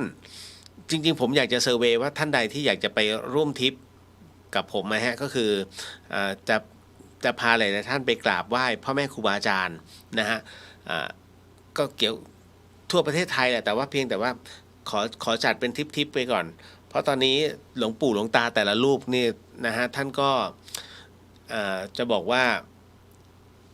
มีไปตามการเวลา พอสมควรนะก็กะว่าจะจัดทริปแรกไปที่ภาคใต้ก่อนเพราะว่าอะไรรู้ไหมฮะเพราะว่าภาคใต้เนี่ยการเดินทางมันมีเวลาจำกัดนะครับ หลังจากพฤษภาเป็นต้นไปเนี่ยเดินทางภาคใต้ไม่ได้แล้วเพราะถ้าลงใต้ไปเจอพายุดังนั้นจะเป็นช่วงนี้ฮะที่อากาศจะปลอดโปร่งท่านจะนั่งเรือข้ามทะเลนะฮะไปดูพื้นที่ต่างๆอะไรอย่างเงี้ยฮะมันก็จะได้ง่ายหน่อยกำลังคิดเดี๋ยวผมจะลองถามก่อนนะครับว่าถ้าถ้าถึง20ท่านเนี่ยค่อยว่ากันนะครับ ก็อันนี้บอกเอาไว้ก่อนเนาะบอกไว้ก่อนที่มาที่ไปเรียบร้อยเริ่มจากไหน ถ้าเริ่มจากเชียงใหม่คงไปแค่ภาคตะวันออกโอ้โหถ้าไปจากเชียงใหม่ลงไปนครเนี่ยโอ้โหเอาการนะฮะเชียงใหม่ไปนครศรีธรรมราชเนี่ยนะฮะคือมีทั้งไปหาไปบางคนบอกพี่เลียวจัดไปไหว้ไข่ไหมก็ได้นะฮะแล้วก็ไปกราบโอ้ยหลวงปู่หลวงตา108 ปี109 ปีแล้วฮะน่าจะ109 ปีแล้วนะถ้าจำไม่ผิดนะฮะหลวงปู่อิ่มนะครับต่อมาเข้ามาในสู่ช่วงของถามตอบเมื่อกี้เรื่องผีจำได้ไหมผมเล่นก่อนเลยนะฮะเดี๋ยวน้องเขาจะนอนนะคุณจินชาบอกว่าโมทนาสาธุคุณเลียวนำปฏิบัติถ่ายทอดเรื่องราวดีๆของครูบาอาจารย์นำมาแผ่เมตตาให้พรค่ะโมทนาสาธุร่วมการปฏิบัติด้วยกันนะคะ ฮะขอบพระคุณนะครับนะฮะก็ได้กำลังใจกับหลายๆท่านนะจากกัลยาณมิตรนะครับเพราะว่าผมเข้าใจเพราะบางท่านเนี่ยไม่ถนัดในเรื่องของการนั่งสมาธิแล้วก็เดี๋ยวอยู่นิ่งไม่เป็น ผมก็เป็นนะฮะแต่พอภาคหลังๆเนี่ยคือผมต้องการจะฝึกสมาธิให้มันแน่นขึ้นเพราะผมจะไม่เหมือนชาวบ้านคือหลายท่านก็รับรู้อยู่แล้วว่านะฮะเราเห็นต่างมิติด้วยมันก็เลยทำให้เราต้องฝึกจิตไปด้วยให้มันนิ่งถามว่ากลัวไหมไม่ได้กลัวนะฮะพูดไหนพูดแล้วเรื่องผีเรื่องสางสิ่งที่ผมกำลังจะพูดต่อไปนี้เนี่ยอย่าเชื่อนะฮะให้ฟังหูไว้หูแล้วก็ใช้วิจารณญาณทุกครั้งในการรับฟังเรื่องราวประเภทนี้ข้อสำคัญเนี่ยอยากให้คุณผู้ฟังได้ฟังเป็นนิยายผมย้ำเสมอว่าเป็นนิยายนะฮะ จำได้ไหมฮะว่าผมบอกว่าในขณะที่กำลังจะนอนแล้วก็มีบุคคลซึ่งเป็นร่างโปร่งใสเลี้ยว ผมไม่สนใจนะตอนนั้นรู้เลยถ้าฉันเปิดม่านไปปุ๊บเนี่ยเจอมันแน่ นะก็เลยหน้าต่างผมจะมี2 ชั้นมันจะเป็นมุ้งลวดอยู่ชั้นนอกขออภัยมุ้งลวดอยู่ชั้นในแล้วก็เป็นกระจกอยู่ชั้นนอกนะกุฏิกรรมฐานแหละเสร็จปุ๊บผมจะเปิดคือบนวัดฝายหินเนี่ยมันหนาวตอนนี้ก็หนาวถ้าออกไปเนี่ยหนาวฮะอากาศยังเย็นมาก นะฮะคือด้านล่างของจังหวัดเชียงใหม่เนี่ยยังร้อนแล้วนะตอนนี้ต้องเปิดแอร์บนวัดไม่ต้องผาลาดก็ไม่ต้องมันเย็นมากฮะ แล้วคราวนี้ก็คือว่าเราก็ นอนอยู่เสร็จปุ๊บเนี่ยจำได้ไหมที่ผมบอกเลี้ยว ถ้าเขายื่นมือเนี่ยนะผมว่าคือเราเคยเป็นมาก่อนเราเคยเป็นผีมาก่อนเราก็รู้จำได้ไหมที่ผมบอกผมยืนตรงโรงพยาบาลแล้วจะเข้าล่างแล้วผมยืนติดเลยแต่เขาไม่รู้สึกสักคนทั้งบุรุษพยาบาลแล้วก็ทั้งหมอไม่รู้สึกเพราะเราก็อยากดูตัวเองมันรับรู้ทันทีว่าตรงนี้ก็คือกายของเรามันเป็นพลังงานน่ะถ้าเขายืดมาเนี่ยมันก็เหมือนกับแค่ผนังแล้วก็ยืดมาผมนอนพอดีตรงนั้นแหละ แล้วเราก็เลยนิ่งๆนะฮะ แล้วผมจะเปิดหน้าต่างเอาไว้ไงผมก็เลยต้องเอื้อมมือสอดมือไปที่ม่านแล้วก็เลื่อน เลื่อนกระจกปิด ทั้งที่ก็รู้อยู่ว่ากันมันไม่ได้หรอกถ้ามันอยากจะเข้ามานะครับแต่มันไม่เข้าหรอก นะฮะตอนแล้วหลังจากนั้นเสร็จปุ๊บก่อนเดินทาง อิ่มบุญอุ่นใจน้องฮะคืนวันที่4ผมเดินทางคืนวันที่14คืนวาเลนไทน์ของแต่ละคนน่ะ นะฮะที่นี่มันบนวัดเพราะฉะนั้นมันสวีทไม่ได้อยู่แล้ว คืนวันที่14นอนอยู่เอาละเสียงทุบข้างๆปังปังปังผมก็ถอนหายใจ5 ทุ่มตอนนั้น5 ทุ่ม หลายคนยังไม่นอนใช่ไหมในเมืองยังเฮฮาปาร์ตี้อยู่บนวัดเขานอนกันแล้ว 5 ทุ่มมันเงียบแล้วตึ้งโอ้ย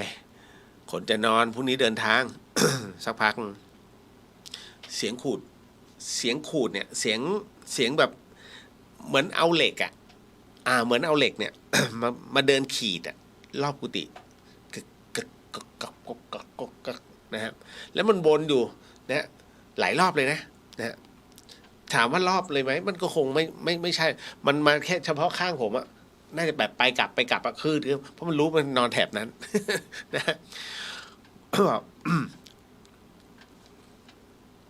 ถ้ายังทำอีกนะผมก็เลยบอกเลยถ้ายังทำอีกนะพรุ่งนี้จะไปทำทานบารมีกันมึงอดนะเดี๋ยวจะให้ทุกนามเลยยกเว้นเองแป๊บเดียวฮะเงียบ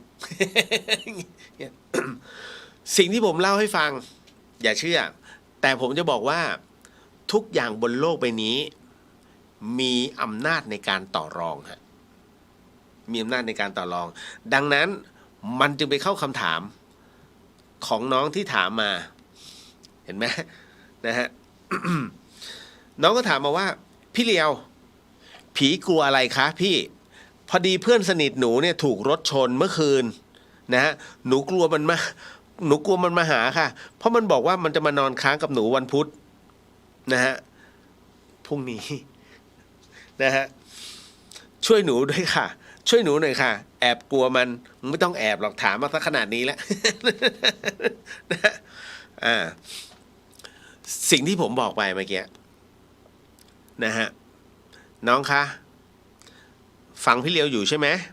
นะฮะทุกอย่างบนโลกใบนี้ต่อรองได้แม้กระทั่งวิญญาณฮะเพียงแต่เราอะไรก็ไม่รู้คือเราไปโดนสื่อทำให้กลัว นะฮะแล้วทำให้จิตของเราเนี่ยมันไม่รวมมันไม่นิ่งนะฮะ ส่วนไอคนที่มาเลยมึงกูไม่กลัวหรอกจำได้ไหมพวกที่เขาไปล่าท้าผีทั้งหลายนะไปห้าวเป้งทุกอย่างเนี่ยมันอยู่ในสิ่งที่เขาเห็นหมดแล้วคนพวกนี้ที่ไปห้าวใส่บ้านล้างมั่งศาลมั่งนี่นู่นนั่นคือ ที่เขาไม่ปรากฏตัวเพราะคนพวกนี้จิตหยาบมากๆครับเขาจะไม่รอเขาต้องรอเวลาการจะปราบพวกจิตหยาบเขาจะรอเวลาแล้วรอตอนที่คนพวกนี้เมื่อไหร่ก็ตามจิตเขาอ่อนเขาล้าโดยเฉพาะยิ่งเมื่อไหร่ก็ตามที่เป็นไข้มึงเป็นไข้เมื่อไหร่มึงเจอแน่เขาเรียกมันเข้าไปทันทีสวมในธาตุเลย นะฮะกรณีตรงนี้เช่นกันผีกลัวอะไรพี่เหลียวผีกลัวความดีฮะอันนี้ผมบอกไว้เลยนะทุกท่านนะผีเนี่ยกลัวเราทุกคนซึ่งเป็นคนดีเป็นคนบุญนะฮะไม่ต้องมาหาฉันหรอกฉันเพิ่งไปทำบุญมานะฉันไม่รู้หรอกว่าเธอชื่ออะไรแต่บุญวันนี้ที่ฉันทำมาฉันแบ่งให้เธอนะก็ไม่ต้องมาตรงนี้หรอกฉันเข้าใจเพราะเธอไม่มีร่างแล้วตอนที่เธอมีร่างเธอก็ไม่ทำบุญแต่ตอนไม่เป็นไรหรอกนะก็ถือว่า นะเราเป็นกัลยาณมิตรซึ่งกันและกันแต่ว่าต่างภพไม่จำเป็นจะต้องมาให้ฉันเห็นต่อรองได้ฮะนะแล้วเสร็จปุ๊บท่านไปเอามาแล้วน้ำกรวดเลยฮะขออุทิศส่วนกุศลนี้ให้กับผู้ที่ เข้ามาหาเมื่อสักครู่ไม่ว่าจะหญิงหรือชายก็ขอให้ได้รับอานิสงส์ผลบุญนี้ด้วยเถิดเขาได้นะฮะทำให้ฉันได้นอนหลับเต็มอิ่มนะเดี๋ยวพรุ่งนี้ ฉันทำบุญอีกแล้วเดี๋ยวฉันส่งให้ ข้อสำคัญคุณอย่าตระบัดสัตว์ผิดคำพูดเด็ดขาดมันเหมือนกับอะไรรู้ไหมฮะมันเหมือนกับสิ่งที่คุณไปบนบานศาลกล่าวเวลาคุณไปทำอะไรก็ตามกับสิ่งที่มองไม่เห็นนะฮะการบนบานศาลกล่าวสิ่งศักดิ์สิทธิ์เขาจะให้เขาไม่ให้แก้เถอะแก้ในสิ่งที่ท่านได้บนบานศาลกล่าวไว้แม้ว่าของอันนั้นเนี่ยมันอาจจะไม่เต็มร้อยอย่างเช่น ผมยกตัวอย่างเช่นนี่เดี๋ยวถ้าถูกรางวัลที่หนึ่งนะจะเอาโขนชุดใหญ่มันเล่นให้ดูนี่โขนชุดใหญ่นี่มันแค่250,000ถูกป่ะรางวัลที่หนึ่งจิบจิบถูกไหมปรากฏว่าไม่ถูกทำไงอ่ะกูจ้างแค่นางรำแล้วกัน2,000 ถามว่ามันแก้ไขมันแก้เขาเรียกว่ามันจำเป็นไหมบางคนบอกไม่ถูกก็เรื่องอะไรจะทำให้ทำเถอะครับมัน คือท่านเข้าใจคำว่าลองใจใช่ไหม นะลองใจเพราะทุกสิ่งอันบนโลกใบนี้มันเชื่อมโยงกันเขารู้ว่าเราเป็นคนที่ตระบัดสัตว์แต่ลองดูสิไม่ให้มันงวดเนี้ยมันจะแก้ไหมถ้าแก้ค่อยว่ากันมันอยู่ในความพิจารณาเพราะเขารู้วาระจิตถ้าบางคนไม่ให้ก็คือไม่ให้ก็จบนะฮะ ท่านไม่ให้ท่านก็จะไม่ให้เรื่อยไปเพราะท่านไม่ถูกเขาเรียกเสียประโยชน์ถูกไหมฮะในเมื่อกูเสียประโยชน์ก็ไม่ต้องเอานี่จบไอ้ประเภทนี้ถูกยากแต่ถ้าไม่เป็นไรก็สัญญาท่านไว้แล้วงั้นมันไม่มีนะท่านเดี๋ยวขอชุดเล็กแต่ถ้ามันถูกกันจริงๆเนี่ยเดี๋ยวเอาโขนชุดใหญ่มาน้องลำเนี่ยสัก5 นาทีเดี๋ยวพี่ให้500เสร็จปุ๊บแม้ไม่ถูกแต่ก็ถวายแล้วนะสมมุตินะคนที่ท่านไปขอเป็นคนสมมุตินะเป็นคนหนึ่งเป็นผู้ใหญ่เลยแล้ว ท่านไม่ทำให้เขาขอเนี่ยช่วยบรรจุให้ผมหน่อยเถอะไม่ทำให้เพราะรู้ปัญหาว่าไม่ใช่วาระขอดูนิสัยมันก่อนวาระนี้ยังไม่ให้ พอไม่ให้เสร็จปุ๊บเนี่ยถามว่าท่านจะตอบแทนเขาไหมบางคนก็ไม่ตอบแทนก็ไม่ได้ไม่ให้แต่ถ้าบอก วันนี้ผมเอาของที่สัญญามาแล้วนี่ฮะแต่ว่าแหมมันไม่ได้ตามสเปคนะตรงนี้มอบให้ไม่เป็นไรฮะไม่ได้ก็ไม่เป็นไรแต่ให้ด้วยใจเอามาฝากครับตึ้งถามว่าครั้งที่ 2เขาจะให้ไหมเฮ้ยไอ้นี่มันรักษาสัญญาเว้ยวิธีฮะผมลองพูดถึงวิธีที่หลายๆท่านชอบการมูนะครับให้ไปเหอะมันคือคำมั่นสัญญาถูกไม่ถูกท่านไปแล้วนะท่านไปหาเขาถึงที่แล้วไม่ถูกก็ไปใหม่ก็ไปแก้นี่เขาเรียกคนรักษาสัจจะแล้วฉะไหนเลยมันจะไม่ถึงคราเรานี่วิธีการนะกลับมาที่น้องขาผีกลัวความดีนะฮะ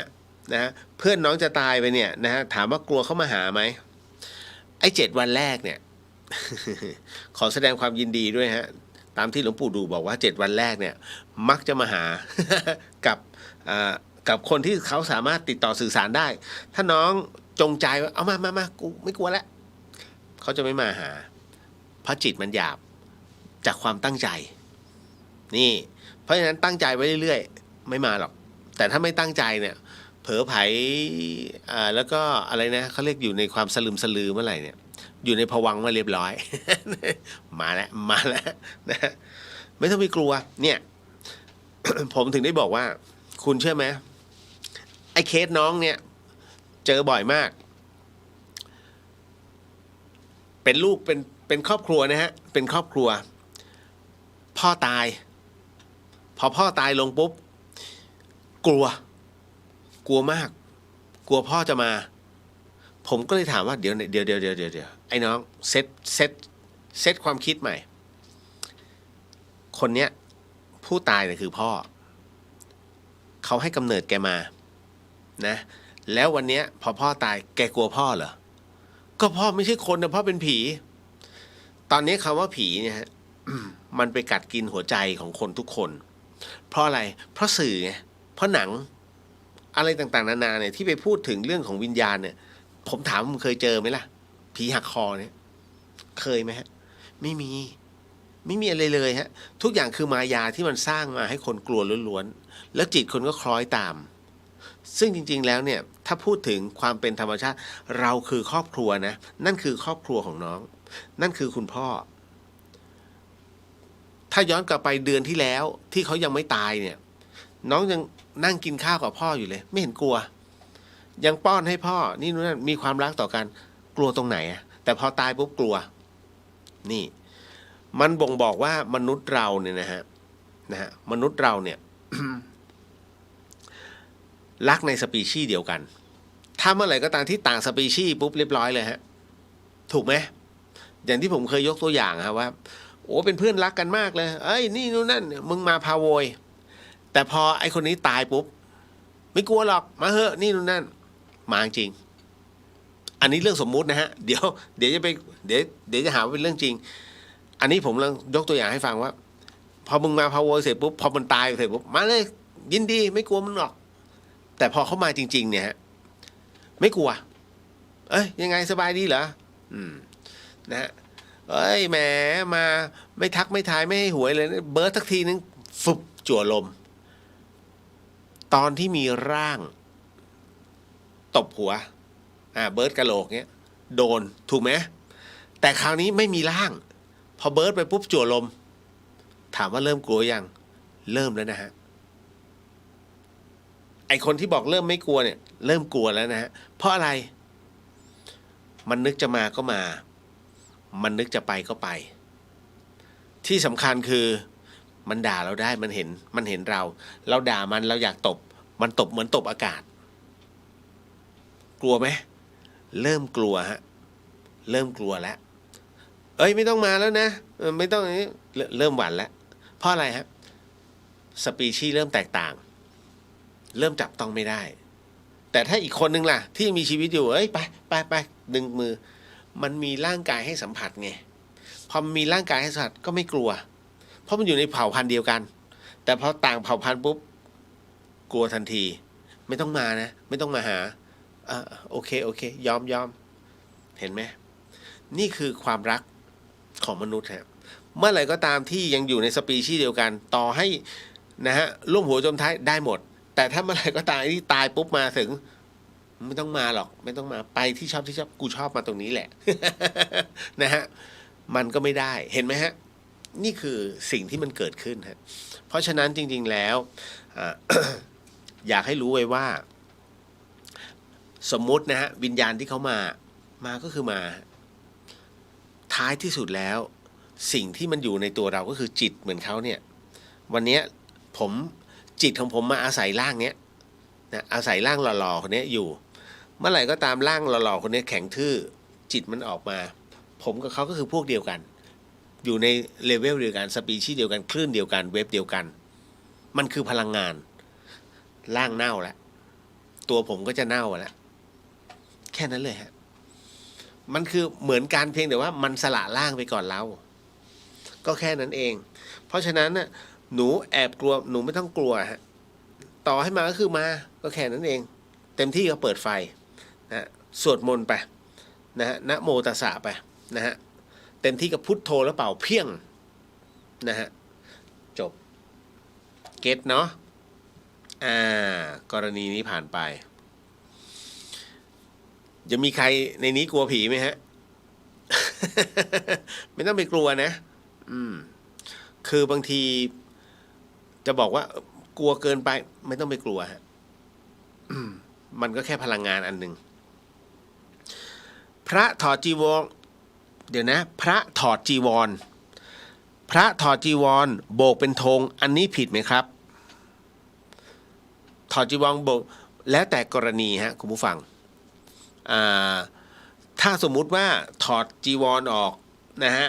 แล้วเชียร์แบบเอ้ยนี่หยุดเอ้ยบุกเ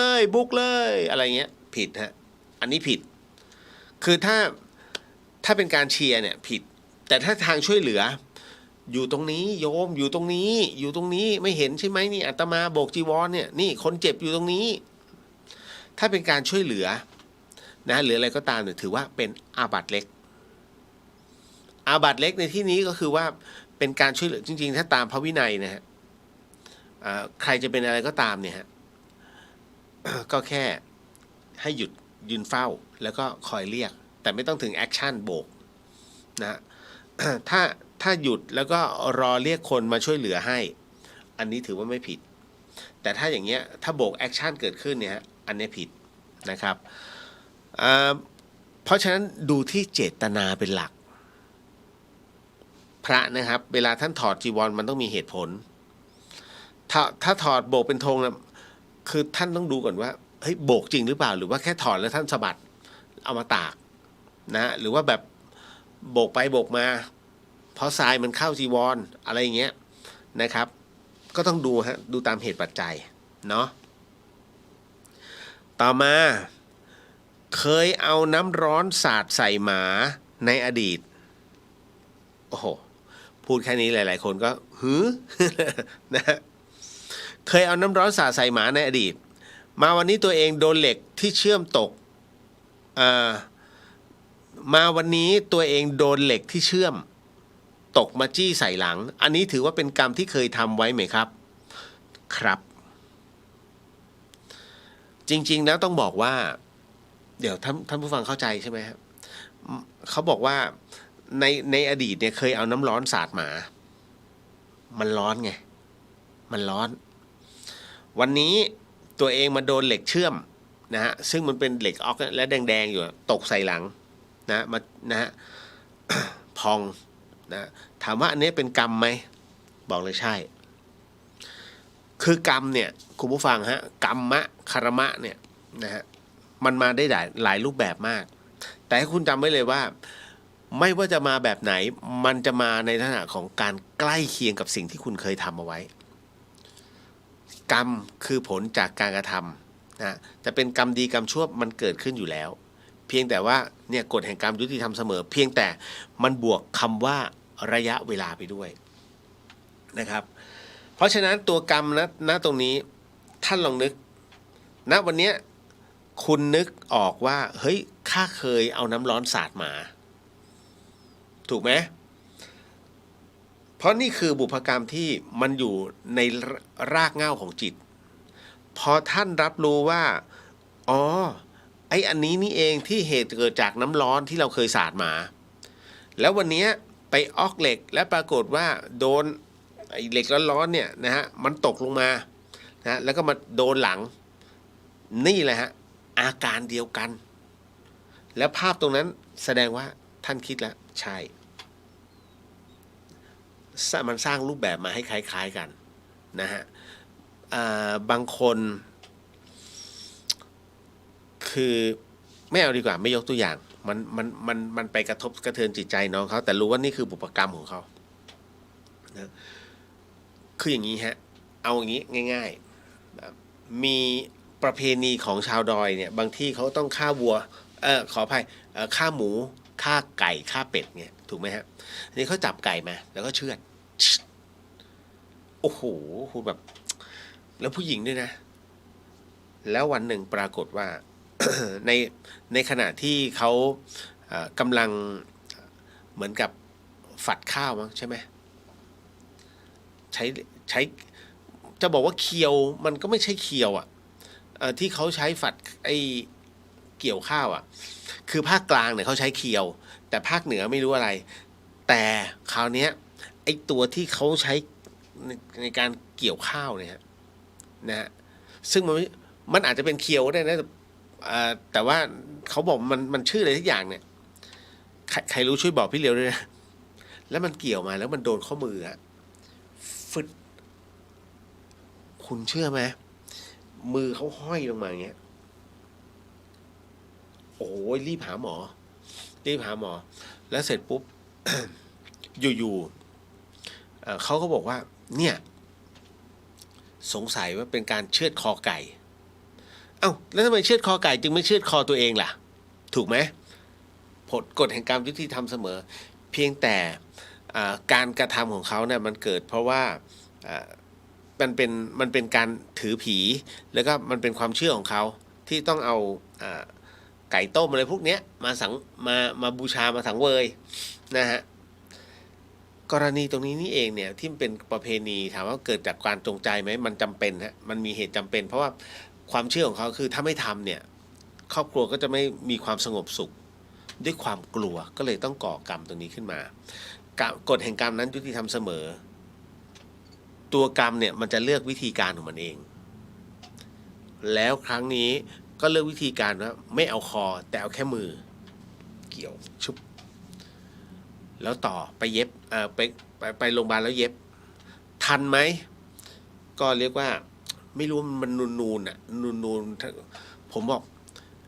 อันนี้ไปกินไข่ใช่ไหมกินหมดทุกอย่าง ไม่เฉพาะไข่คือเวลาผ่าตัดหรือว่าอะไรก็ตามเนี่ยฮะคุณผู้ฟังอย่าไปกินไข่นะประมาณสักเดือนนึงอ่ะเพื่อความแน่นอนคือมันไปสร้างโปรตีนมันจะไปอะไรนะไปสร้างเหมือนกับเป็นคีลอยด์ใช่ไหมนะฮะไอ้มันปูดต้องมานั่งแต่งอีกนะฮะอันตรายนะ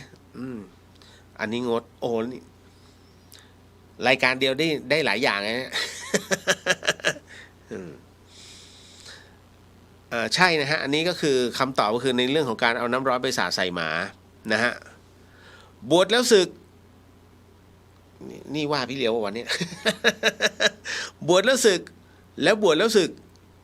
แบบนี้ทำได้ด้วยหรือคะสรุปว่าพระจะบวชได้กี่ครั้งคะ โอ้ยนะฮะคือจริงๆแล้วต้องบอกอย่างนี้ฮะไอ้บวชแล้วศึกเนี่ยมันมีเหตุของมันผมเนี่ย4 รอบแล้วนะฮะบวชแล้วศึก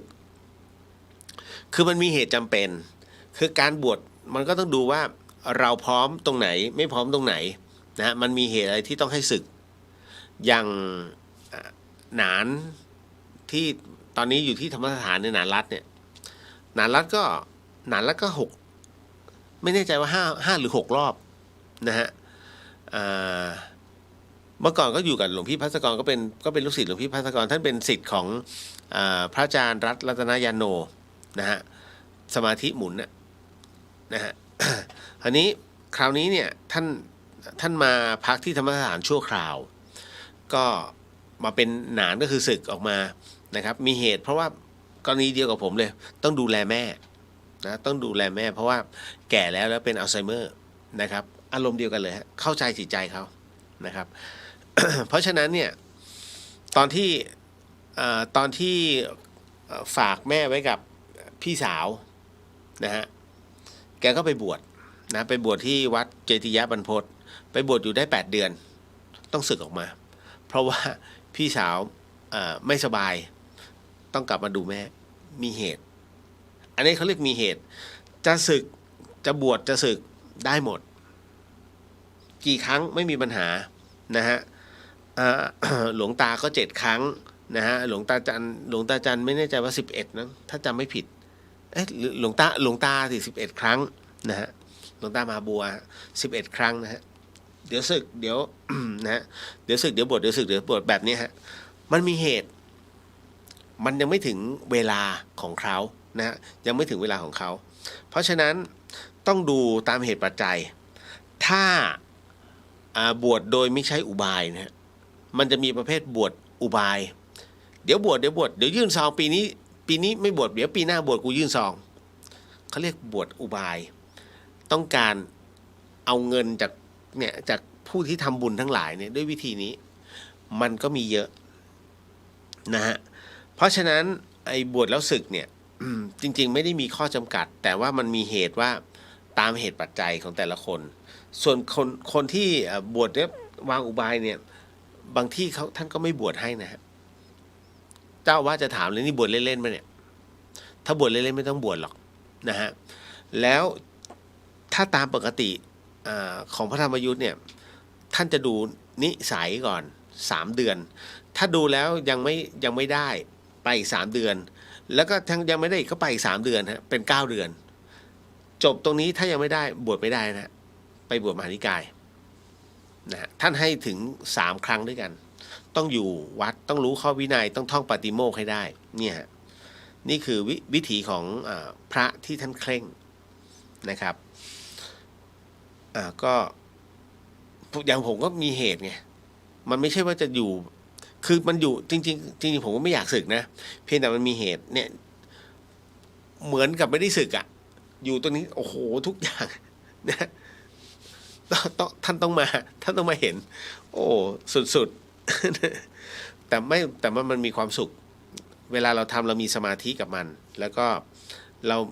เรารู้ว่าเราจะต้องทำอะไร แล้วก็วางเป็นสเต็ปได้นะฮะต่อมา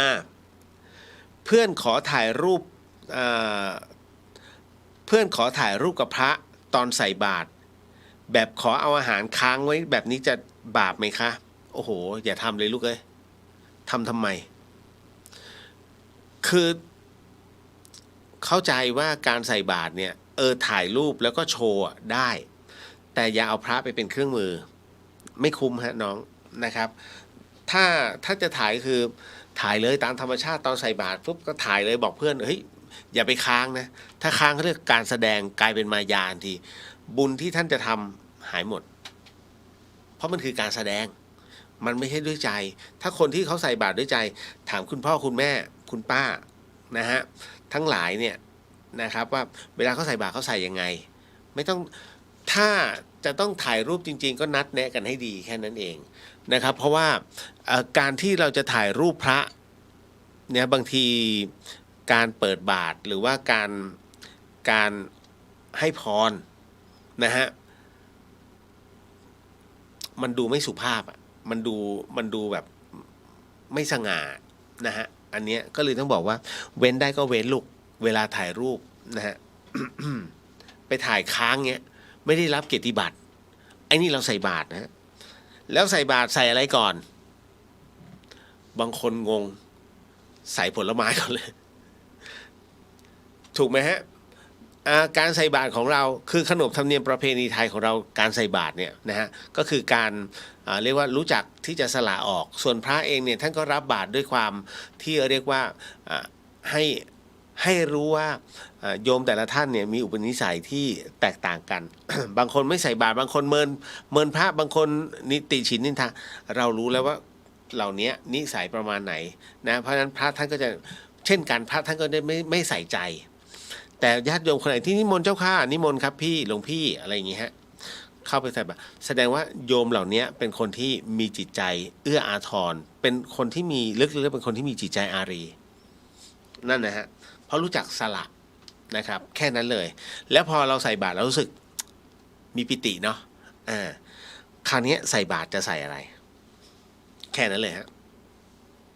ใส่บาตรก็คือบางคนกับข้าวก่อนตื่นเต้นนะพระมาพระมาตื่นเต้นน้องฮะบาตรพระเนี่ยบาตรเลยเนี่ยเขามีไว้ใส่ข้าวนะฮะก็ใส่ไปนะฮะให้ใส่ข้าวก่อนท่านจะจบอธิษฐานนะฮะจะใส่รองเท้าไม่ใส่รองเท้าเรื่องของท่านเอาจริงนะแต่บางคนบอกไม่ได้ยืนสูงกว่าพระไม่ ถ้าใจเนี่ยเรานอบน้อมนะฮะเรื่องสังขารหรือว่าเรื่องกายเนี่ยจิบมากไม่งั้นไม่ต้องลงจากรถเหรอขับรถผ่านเดี๋ยวแป๊บหนึ่งเดี๋ยวส่วนพระกูเข็นรถแป๊บหนึ่งไม่ใช่ไม่ได้เกี่ยวนะฮะเพียงแต่ทั้งหมดนะอุปโลกขึ้นมาเองไม่จำเป็นนะฮะ น้ำแฉะฝนตกเนี่ยท่านจะถอดรองเท้าไหมนะแต่พระท่านเดินถอดรองเท้าอยู่แล้วทั้งหมดทั้งมวลเนี่ยขึ้นอยู่กับสิ่งที่เรามีเจตนาเราไม่ได้เอาร่างกายไปถวายท่านนี่เราเอาแค่ทานที่อยู่กับเนี่ยฮะกำลังใส่เพราะฉะนั้นจำเป็นหรือเปล่าไปคิดเอาแต่คราวนี้เราใส่ข้าวก่อนแล้วค่อยกลับกับข้าวตามแล้วก็มาเป็นของหวานส่วนดอกไม้พระท่านจะไม่รับท่านจะวางฝาบาทไว้หงายขึ้นเราก็เอาดอกไม้ใส่นะบางคนบอกต้องเป็นแบงค์ใครที่ใส่เงินในบาทพระจำไว้ดีนะท่านสังเกตไหมท่านเจออุปสรรคเยอะมากชีวิตบาทพระเงินนะปัจจัยคือเครื่องบาดใจปัจจัยคือค่าศึกอันยิ่งใหญ่ของพระของผู้ปฏิบัติดังนั้นจะให้ไม่มีใครว่าแต่อย่าเอาเงินใส่บาตรเมื่อไหร่ชีวิตไม่มีความสุขเอาปัจจัยใส่ย่ามท่าน หลวงพี่ครับท่านเจ้าค้าขออนุญาตนะคะ จะถวายปัจจัยในย่ามนะคะ สอดไป เพราะอะไรรู้ไหมฮะเพราะว่าบาตรพระเนี่ยนี่คืออุปกรณ์ที่พระพุทธเจ้านั้นท่านให้กับพระภิกษุเอาไว้เพื่อหากินคำว่าหากินในที่นี้ไม่ใช่แบบทำมาหากินนะฮะให้ไว้เนี่ยเพื่อที่จะได้รับบาตรนะเอาอาหารเนี่ยแค่ประทังชีพนะให้ประทังชีพไม่ได้สะสมนะฟังดีๆนะฮะเพราะฉะนั้นพระเต็มที่เนี่ยมื้อเดียวจบแค่นั้นเลยนะเพราะฉะนั้นเนี่ยก็บอกแล้วนะครับว่าถ้าจะต้องถ่ายภาพกับพระอย่าขอค้างเอาไว้มันบ่เหมาะเนอะนักการเมืองเขาทำบุญประเภทไหนหรือครับคนถึงได้เชื่อคำปราศัยนะฮะคือคนพวกนี้เขาฝึกมาฮะน้องฝึกนะฮะแล้วก็ต้องคือคนที่เขาจะเป็นพวกนี้ได้1ต้องมีบารมี2ต้องพูดเป็นนะฮะพูดเป็นก็คือไปผ่านการฝึกอย่างเชียงใหม่ยังมีชมรมนักพูดล้านนานะแล้วก็รู้จักพูดจูงใจนะจูงใจยังไงให้คนคล้อยตามนะพูดยังไงให้คนเชื่ออะไรประเภทนี้มันจะมีคอร์สของมันอยู่นะฮะคือต้องฝึกนะฮะแล้วก็ฝึกในการสร้างฝันให้กับคนฟังนะฮะฝันในที่นี้เราเรียกกันแบบเก๋ๆเท่ๆว่าวิสัยทัศน์นะครับก็ทำไงได้ให้คนเลือกนะแม้กระทั่งรู้ว่าสิ่งนี้ต้องโกหกก็ต้องทำนะเพราะฉะนั้นถึงได้บอกว่าการเมืองเป็นเรื่องสกปรกนะฮะหาดีไม่ได้เพราะอะไรเพราะว่ามันเป็นเรื่องผลประโยชน์นะฮะมันไม่ใช่เป็นเรื่องอะไรเลยฮะเขาจะใช้คำว่าสองอย่างนะเป็นประโยคเด็ดๆท่านจำไว้นะเพื่อประชาชนเพื่อบ้านเมืองมี2 คำที่ฟังแล้วฟังมากี่ยุคก็นะฮะ50 กว่าปี60 กว่าปี70 กว่าปีก็พูดกันแค่นี้ประชาชนบ้านเมือง เดี๋ยวลองฟังดูดินั่นแหละเพราะฉะนั้นเนี่ยกรณีถามว่าทำบุญด้วยอะไรเขาทำมาตลอดฮะแต่เขากำลังใช้บุญนี้เปลืองมากและเปลืองอย่างเรียกว่าน่าจะใช้ทีเดียวจบเลยเพราะว่านักการเมืองนะที่ท่านบอกว่าทำบุญกันเยอะๆเนี่ยนะฮะอย่าลืมนะฮะว่าบุญของนักการเมืองหรือว่านักพูดนักโกหกทั้งหลายทั้งปวงเนี่ยบุญนี้ไม่ได้ติดตัวไปด้วยทำไมอ่ะมันมีเหตุผลของมันเพราะทำเป็นนิสัยนะฮะทำเป็นนิสัยโกงเป็นนิสัยเห็นความชั่วนั้นเห็นกงจักรเป็นดอกบัวเป็นนิสัยดังนั้นต่อให้ทำบุญแค่ไหนก็ตามจิตสุดท้ายเมื่อจำเป็นจะต้องเกิดขึ้นเนี่ยฮะมันระลึกถึงยากมากเพราะทั้งชีวิตเห็นกงจักรเป็นดอกบัวไงทำชั่วมาตลอดนี่แหละก็มีบางคนก็ยังดีเขาอาจจะเป็นคนที่ซื่อสัตย์ไม่มีโอกาสนะที่จะดำเนินเส้นทางอะไรแบบนี้ต่อเอาผมยกตัวอย่างใครดีคุณชวนเมื่อก่อนนี้จะมีบุคคลคนหนึ่งฮะที่เป็นนักการเมืองแล้วก็ซื่อสัตย์มากรู้จักคุณแคล้วนรปฏิไหมฮะคุณแคล้วนรปฏิเป๊ะมากคนนี้ตรงฉินต่อมาในที่ผมเห็นนะอันนี้โดยส่วนตัวนะผมเห็นก็คือคุณชวนหลีกภัยนี่ฮะนั่นแหละคือเราจะเห็นไม่กี่คนหรอกที่เราสามารถไว้ใจได้นะคนอื่นก็มันก็แล้วแต่บุคคลแต่ที่น้องถามมาเนี่ยเขาทำบุญด้วยอะไรเขาทำบุญทุกอย่างฮะที่สามารถทำบุญได้แต่สิ่งที่เขากำลังทำอยู่มันทำให้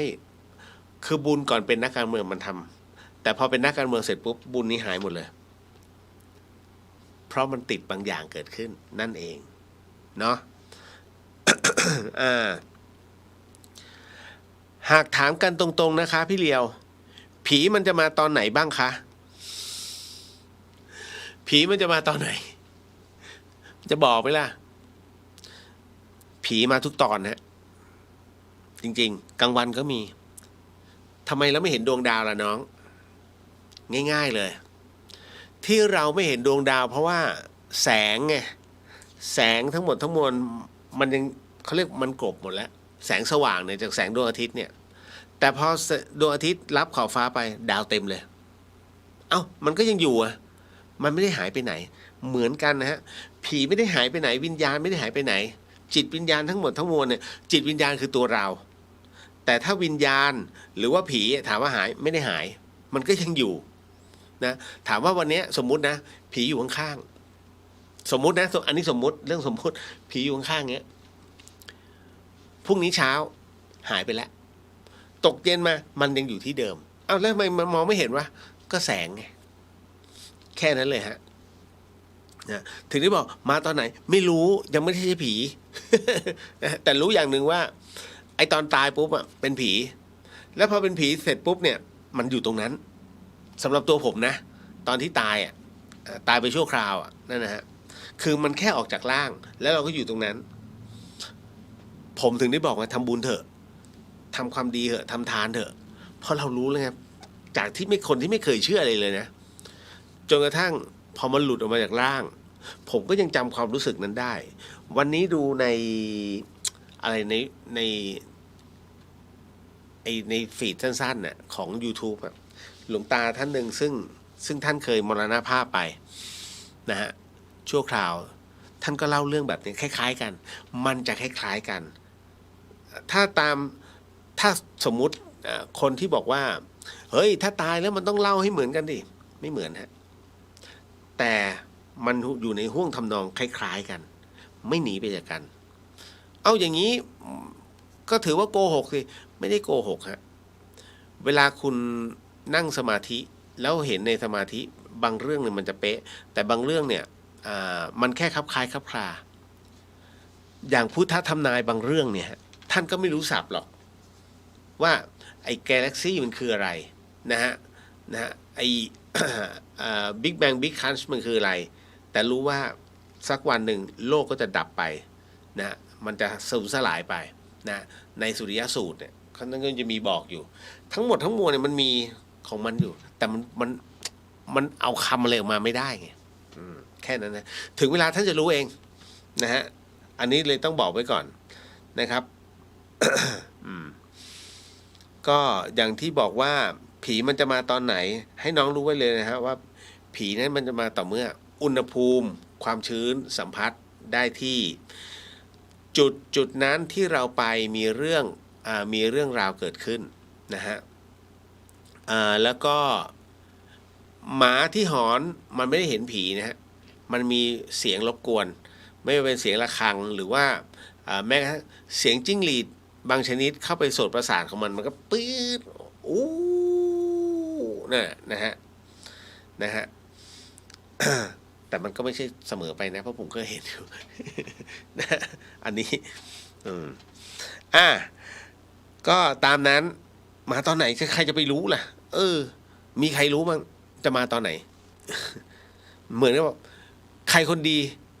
นะฮะแล้วใครคนชั่วบอกได้ไหมไอคนที่เดินผ่านเราไปมามึงชี้แค่คนนี้คนไหนคนดีคนชั่วมันชี้ไม่ได้ไงมันก็แล้วแต่เหตุของมันตามจังหวะก็เหมือนคุณบอกอ่ะพระดีพระดีพระไม่ดีพระตรงไหนหน้ากราบคือพระหน้ากราบชี้ให้ได้แต่ถ้าบอกว่ารูปที่อยู่ตรงนี้เนี่ยไม่น่ากราบผมก็พูดไม่ได้เพราะบางทีท่านก็ปฏิบัติของท่านอยู่นะฮะนี่คือสิ่งที่ต้องบอกนะครับบุญแบบไหนที่เราทำแล้วจะได้เยอะครับโอ้โหอันนี้ผมเจอเรื่องราวตัวนี้ที่ถามมาประจำเลยว่าไอ้บุญแบบไหนนะฮะที่ทำแล้วจะได้บุญเยอะให้ท่านจำไว้นะฮะว่าบุญเนี่ยจะทำแบบไหนไม่สำคัญมันสำคัญที่นาบุญฮะสำคัญที่นาบุญ อย่างคนทุศีลคือคนไม่ได้มีศีลเลยนะกูไม่เชื่อบาปบุญก็ไม่เชื่อใช้ชีวิตสัมมะเลเทเมานะฮะเรียกว่าเรียกคนไร้ที่อยู่ง่ายๆคนจรน่ะไม่มีศีลใครให้อะไรมากูนะ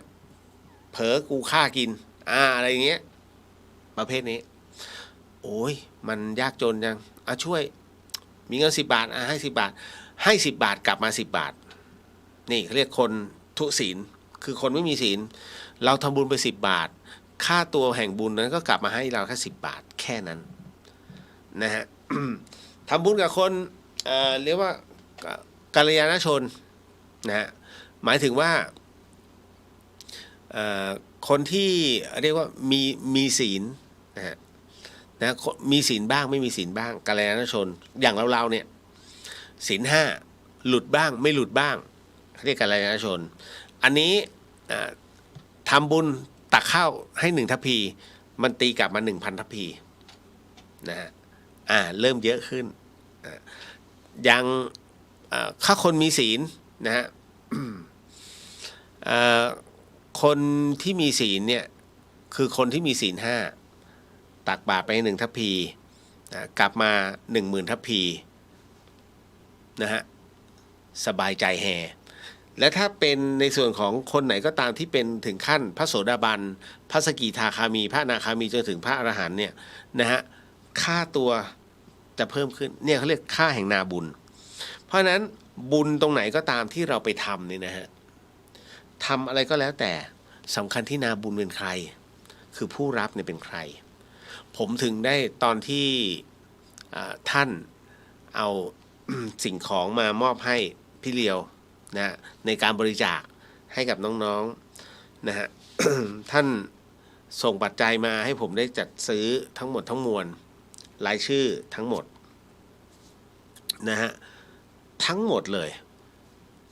ตรงนี้ท่านน่ะได้ทาน1 ต่อแล้วนะแต่บังเอิญว่า เมื่อส่งมาถึงผมนะครับ1 ต่อของท่านเนี่ยถ้าบวกค่าตัวของผมนะนิดนึงเป็นผู้ที่เป็นกัลยาณชนเป็นผู้ที่มีศีลนะฮะท่านก็ได้ 10,000 เท่าแต่คราวนี้ผมก็มองว่าไอ้ของที่มาถึงผมเนี่ยผมนำถวายเป็นสังฆทานนะก็นำถวายตัวเนี้ยให้กับท่านพระครูสมุวิศวัตรวรคิโจผมก็ต้องบอกว่าพระอาจารย์ท่านเป็นอีกหนึ่งรูปที่เป็นพระดีเพราะฉะนั้นก็คูณค่าตัวแห่งสงฆ์ไปเพราะผมถึงได้เอาสิ่งที่ท่านมอบให้เนี่ยไปอัปเกรดขึ้นมาเพราะฉะนั้นสมมุติว่านาบุญคือพระอาจารย์เนี่ยสมมุติทำสิ่งของเป็น1ตีกลับมาสมมุติตีกลับมา 10,000เพราะฉะนั้นหรือว่า100,000ก็ได้มันค่าของเนี้ยค่าบุญของท่านที่ตีกลับมาของตัวท่านของใครของมันตังใครตังมันไงมันตีกลับมาเป็น100,000 เท่าถูกไหมบวกไปพระอาจารย์เนี่ยท่านเป็นพระท่านรู้วัตถุประสงค์เพราะว่างานนี้คืองานสถานี 104.5 ดังนั้นท่านไม่ได้เก็บไว้หรอกท่านก็จะสละออกท่านก็จะบอกว่าก็ขอมอบเอาสละสิ่งนี้เพื่อให้เรานะคณะของเรานำไปทำภารกิจให้เสร็จสิ้นตามวัตถุประสงค์จบฮะบัดนี้ผ้าห่ม1 ผืนนะฮะผ้าห่ม1 ผืนมันเป็นผ้าห่ม100,000 ผืนทันทีถ้ามี10 ผืนก็1 ล้านทันทีถูกไหมเพราะฉะนั้นเนี่ยฮะ อัพเกรดค่าบุญให้พอถึงตรงนี้เสร็จปุ๊บผมไปถึงโรงเรียนบ้านขุนสาในเป็นที่เรียบร้อยนะเอาสิ่งของไม่ว่าจะเป็นอะไรก็แล้วแต่มอบให้กับผอ.ทางโรงเรียนเป็นที่แล้วทั้งหมดเพราะฉะนั้นสิ่งของเนี่ยที่ท่านผอ.ได้รับนะฮะมันจะถูกอัพทันทีโดยการเอา100,000 คูณเข้าไปนั่นแหละคือค่าบุญที่ผมส่งให้ท่านไปกรวดน้ำนะเพราะทุกท่านได้รับบุญนะตรงนี้ผมถึงได้บอกว่าเวลาทำบุญกับผมต้องคิดก่อนว่าทำไงดีว่าให้เขาได้มากที่สุดเท่าที่จะทำได้นะเพราะฉะนั้นเวลาผมบอกบุญเนี่ยนะฮะจะจดรายชื่อนะฮะจดรายชื่อเสร็จปุ๊บพระอาจารย์ช่วยหน่อยครับ แต่ถ้าตอนที่เราเป็นพระเราทำเองได้ไงแต่ไม่เป็นไรนะตอนนี้คือเวลาท่านใดที่ร่วมบุญเสร็จพระอาจารย์ครับนี่ฮะรายชื่อที่ร่วมบุญ พระอาจารย์โมทนาให้หน่อย ท่านก็โมทนาให้ มันขึ้นอยู่กับว่านาบุญเป็นใครแค่นั้นเลยเรื่องของเรื่องนี่แหละเห็นนะวิธีการนะฮะจบนะจบนะ ทำไมอันนี้น่าสนใจนะฮะทำไมได้ยินแต่กรรมจะเกิดกับแม่ที่ทำแท้งแต่ไม่เคยได้ยินพ่อมันเลยสรุปผู้ชายไม่ต้องรับกรรมหรือคะเป็นคำถามที่ดีฮะคนที่ทำแท้งนะครับในส่วนของตัวกรรมนั้นนะครับไม่ว่าจะแท้งธรรมชาติหรือว่าจงใจนะครับก็เลยต้องบอกว่าที่เป็นเช่นนั้นไม่ใช่ว่าคนพ่อไม่ใช่ไม่รับนะฮะรับบุญรับกรรมเช่นกันเพราะอะไรมีส่วนแต่มันมีข้อยกเว้นฮะนี่มันมีข้อยกเว้นคืออะไรถ้าสมมุติว่าผู้ชายเนี่ยเขาต้องการจะเก็บเอาไว้แต่เราเนี่ยกลัวเสียสวยไปทำเองโดยที่ไม่บอกคนพ่อไม่ผิดนะฮะผมบอกแล้วว่ากรรมขึ้นอยู่กับเจตนาดังนั้นเนี่ยผู้เป็นแม่นะฮะที่ต้องรับมากที่สุดเพราะว่าอะไรฮะเพราะว่า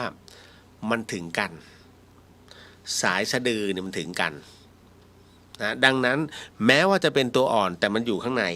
รับรู้ได้ด้วยภาวะต่างๆนะครับเพราะฉะนั้นเวลาตัดสินใจอะไรลงไปเนี่ยฮะคิดให้รอบคอบมันมีผลอะไรหลายๆอย่างแต่กรณีของผู้ชายนั้นที่เห็นด้วยว่าไปเอาออกซะอันนี้ก็เยอะตัวกรรมมันจะเล่นงานตลอดมันเล่นงานในรูปแบบของการสูญเสียของแต่ละคนนะฮะมันไม่ได้มาปรากฏร่างอะไรมากมายแต่ถามว่าไอ้ที่หลายๆคนบอกเนี่ยมันมีเด็กมาเกาะเนี่ยไม่จริงหรอกจริงเหรอแล้วถ้าผมบอกว่ามีจริงนะฮะมันมาได้หลายรูปแบบมากนะฮะเพราะอะไรผมกล้าถึงได้พูดว่ามีจริงก็ตอนทำอโหสิกรรมที่ธรรมสถานน่าจ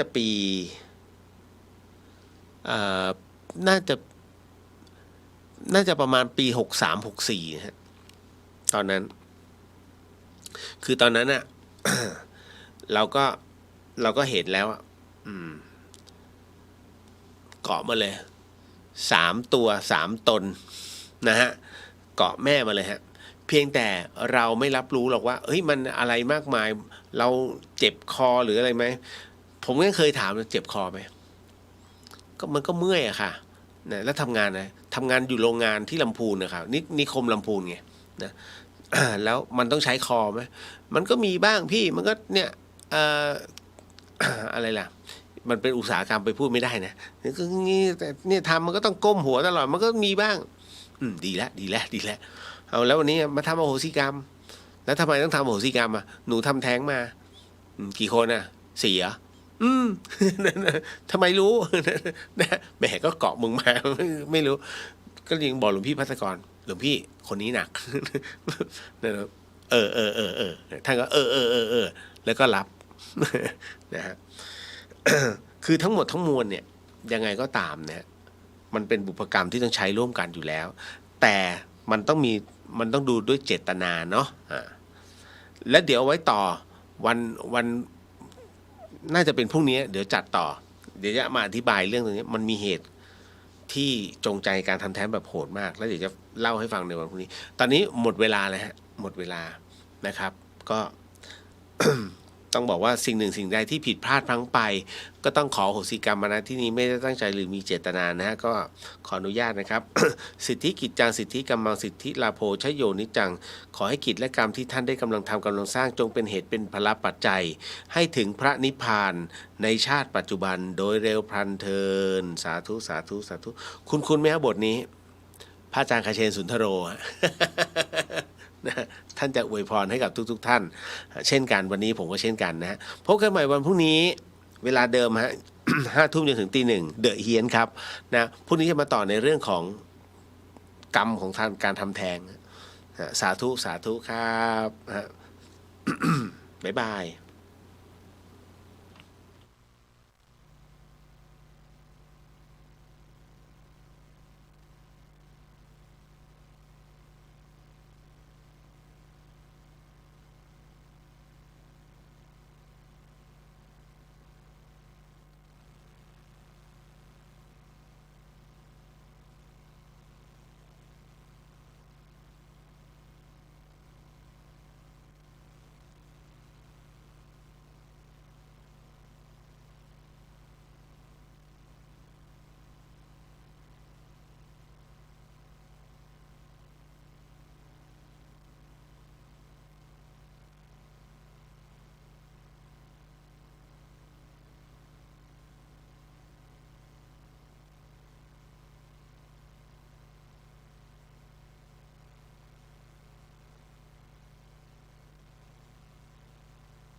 กำลังฟังสถานีวิทยุกระจายเสียง FM 104.5 เมกะเฮิรตซ์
พุทธศาสนาทั่วไทยเพื่อติดตามรับฟังรายการนี้ได้ทุกวันแอปพลิเคชันนี้มีสถานีวิทยุพระพุทธศาสนารวมกันอยู่48สถานีทั่วทุกภูมิภาคของประเทศไทยของเราทางวัดป่าจริยธรรมได้จัดทำแอปพลิเคชันนี้ขึ้นเพื่ออำนวยความสะดวกในการฟังธรรมะศึกษาเรียนรู้ธรรมะของญาติโยมสาธุชนผู้สนใจใฝ่ธรรมเพื่อให้เกิดความสะดวกมากยิ่งขึ้นจึงได้พยายามที่จะพัฒนาระบบแอปพลิเคชันนี้ขึ้นมาให้เสถียรให้มากที่สุดปัจจุบันนี้พัฒนาขึ้นมาเป็นเวอร์ชั่นที่4แล้วโยมก็คงจะต้องใช้งบประมาณใช้เงินใช้แรงใช้ความสามารถไม่น้อยเลยใครที่จะช่วยส่งเสริม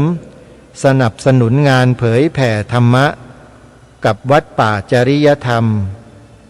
ขอแสดงความยินดีด้วยโยมจะได้บุญอย่างมหาศาลเลยเพราะเท่ากับว่าให้ธรรมะเป็นทานพระสัมมาสัมพุทธเจ้าตรัสไว้เกี่ยวกับเรื่องนี้ชัดเจนว่าสัพพทานังธรรมทานังชินาติการให้ธรรมะเป็นทานชนะการให้ทั้งปวงจึงขอเรียนเชิญเจริญพรสาธุชนร่วมสนับสนุนทำบุญเผยแผ่ธรรมกับวัดป่าจริยธรรมร่วมกันนะโยมนะและในวันที่8 9 10มีนาคมเดือนหน้าวัดป่าจริยธรรมจะจัดงานครบรอบ20ปีสถานีวิทยุพระพุทธศาสนาแห่งชาติประจำจังหวัดเลยวัดป่าจริยธรรมด้วยจึงขอเรียนเชิญเจริญพรใช้โอกาสนี้แหละร่วมทำบุญบริจาคปัจจัยเข้าไปสมทบให้วัดป่าจริยธรรมได้ทำหน้าที่สร้างสรรค์สิ่งที่ดีๆให้แก่สังคมเราตลอดไปญาติโยมโทรศัพท์เพื่อสอบถามรายละเอียดหมายเลข0 8 3 3 2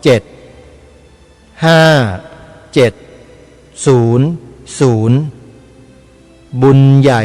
รอพวกเราอยู่ในวันที่8 9 10มีนาคมที่วัดป่า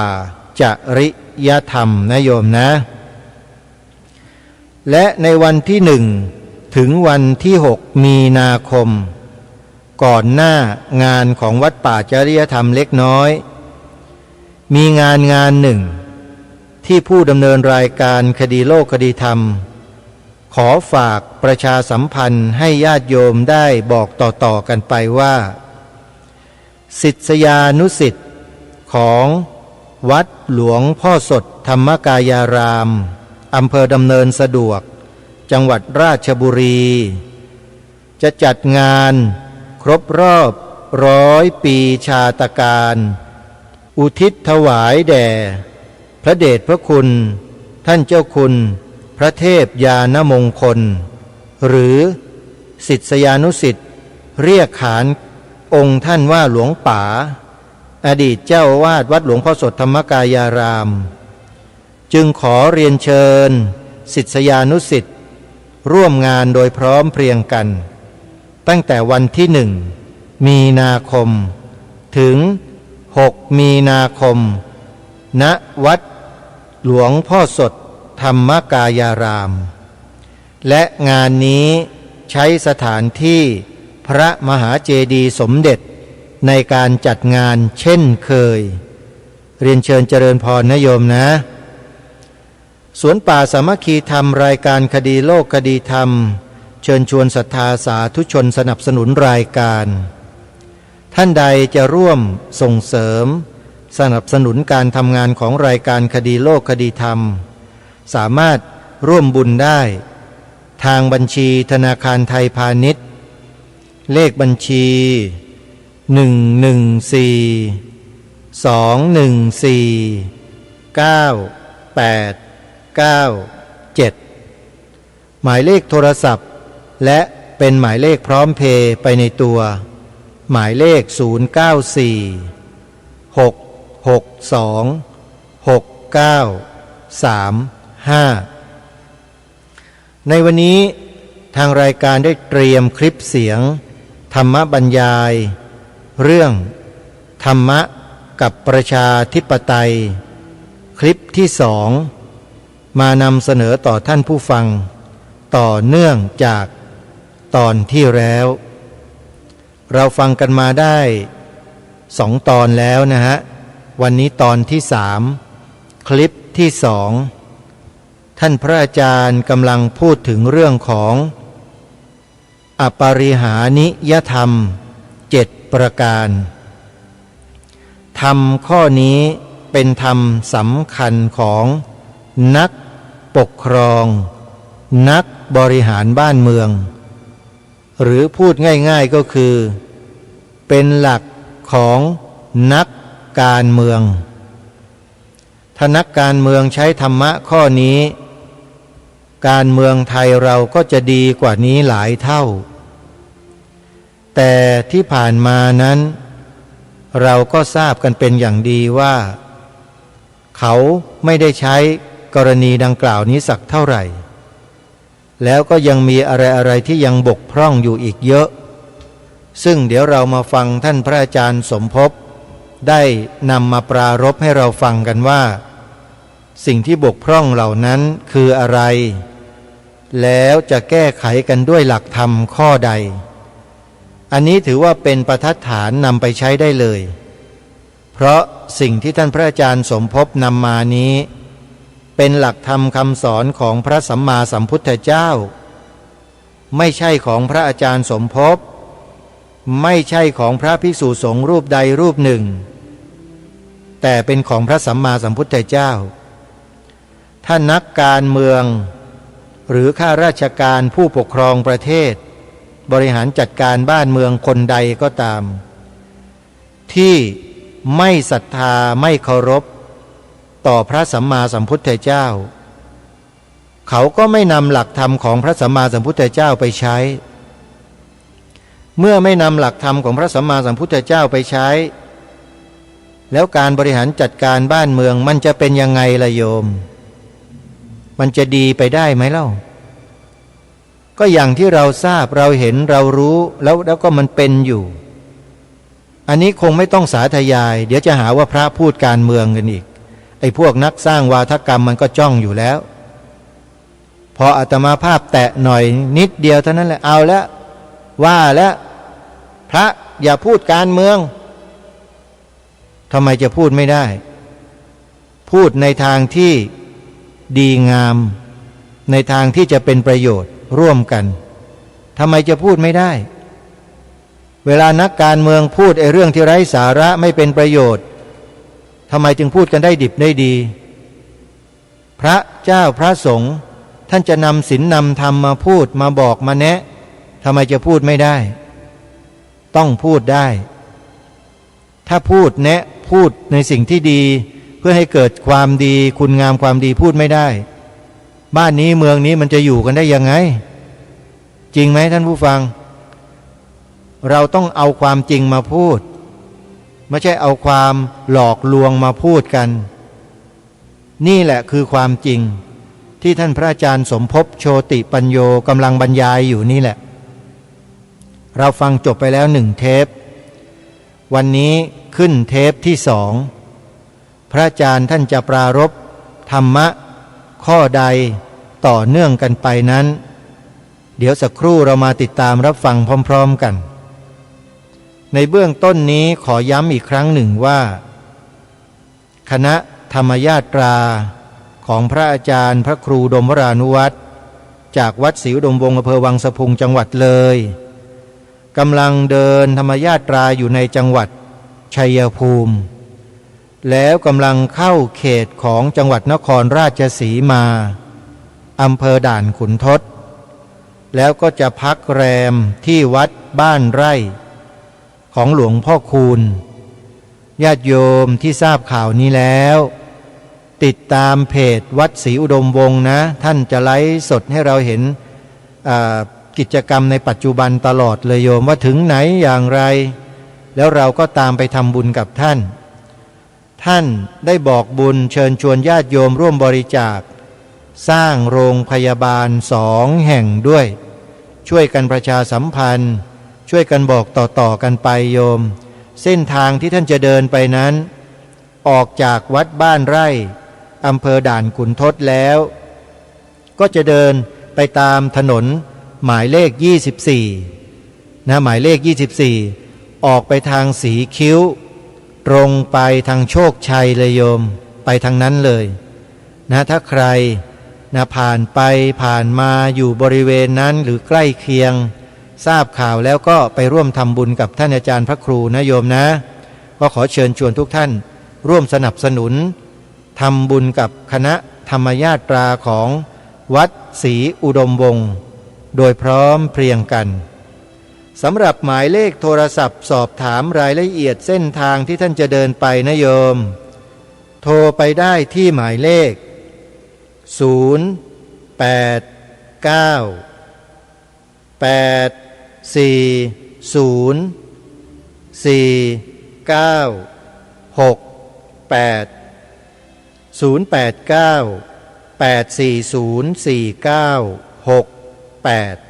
อนุโมทนาบุญ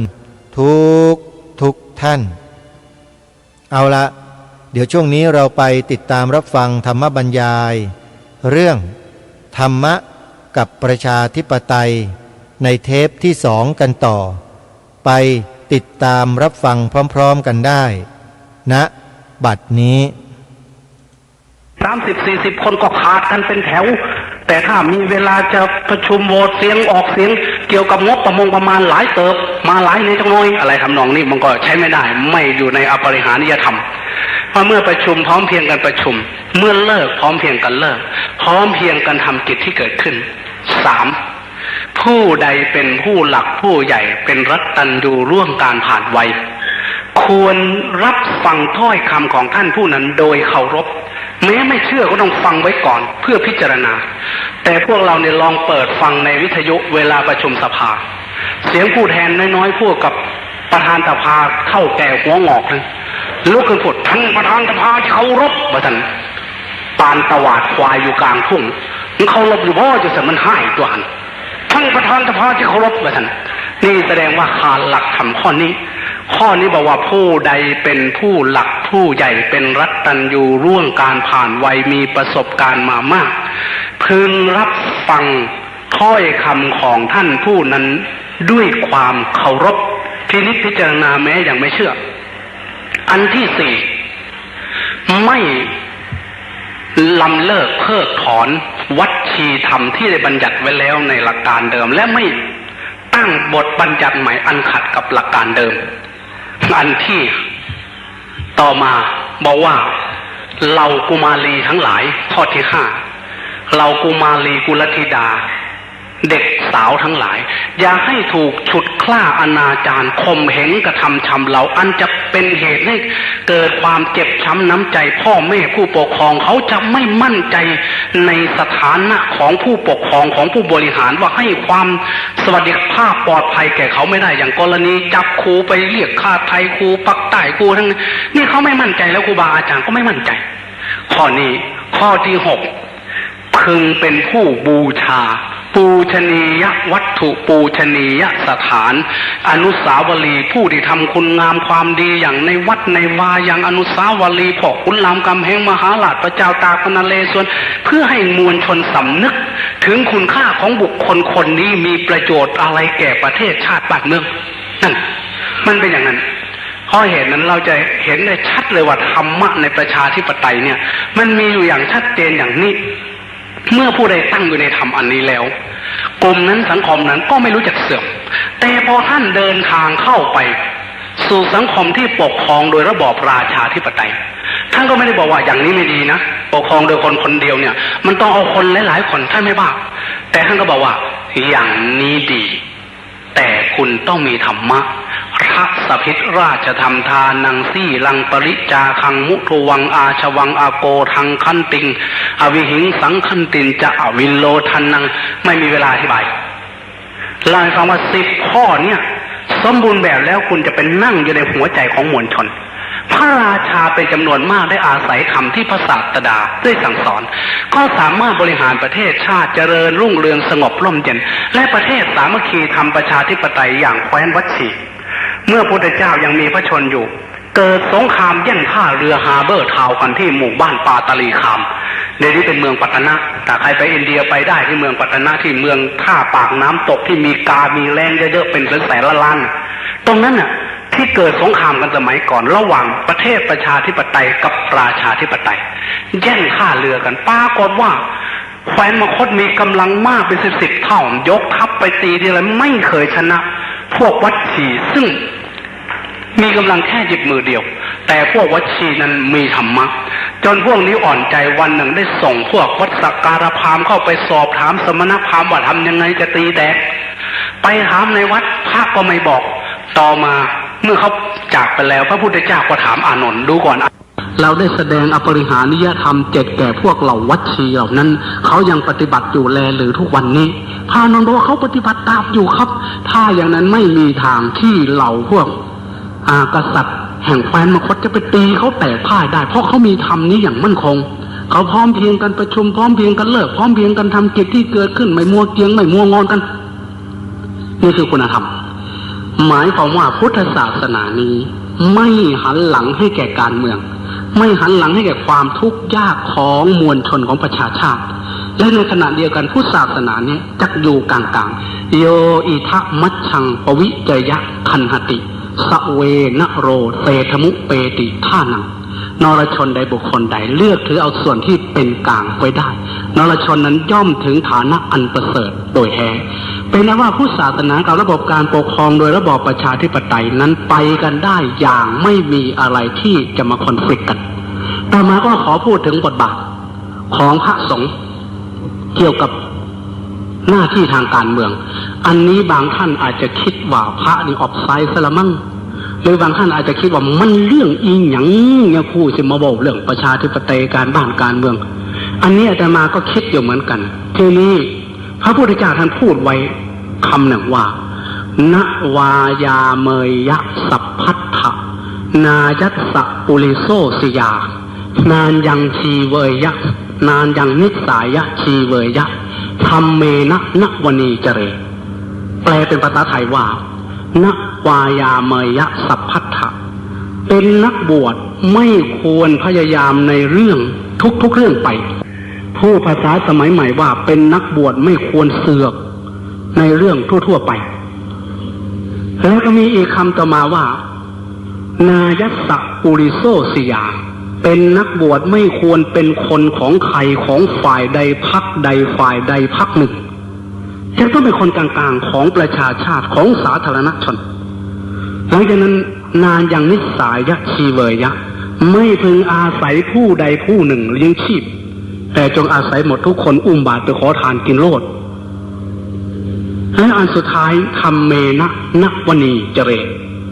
ตรงนี้ขอขยายความหน่อยว่าเดี๋ยวนี้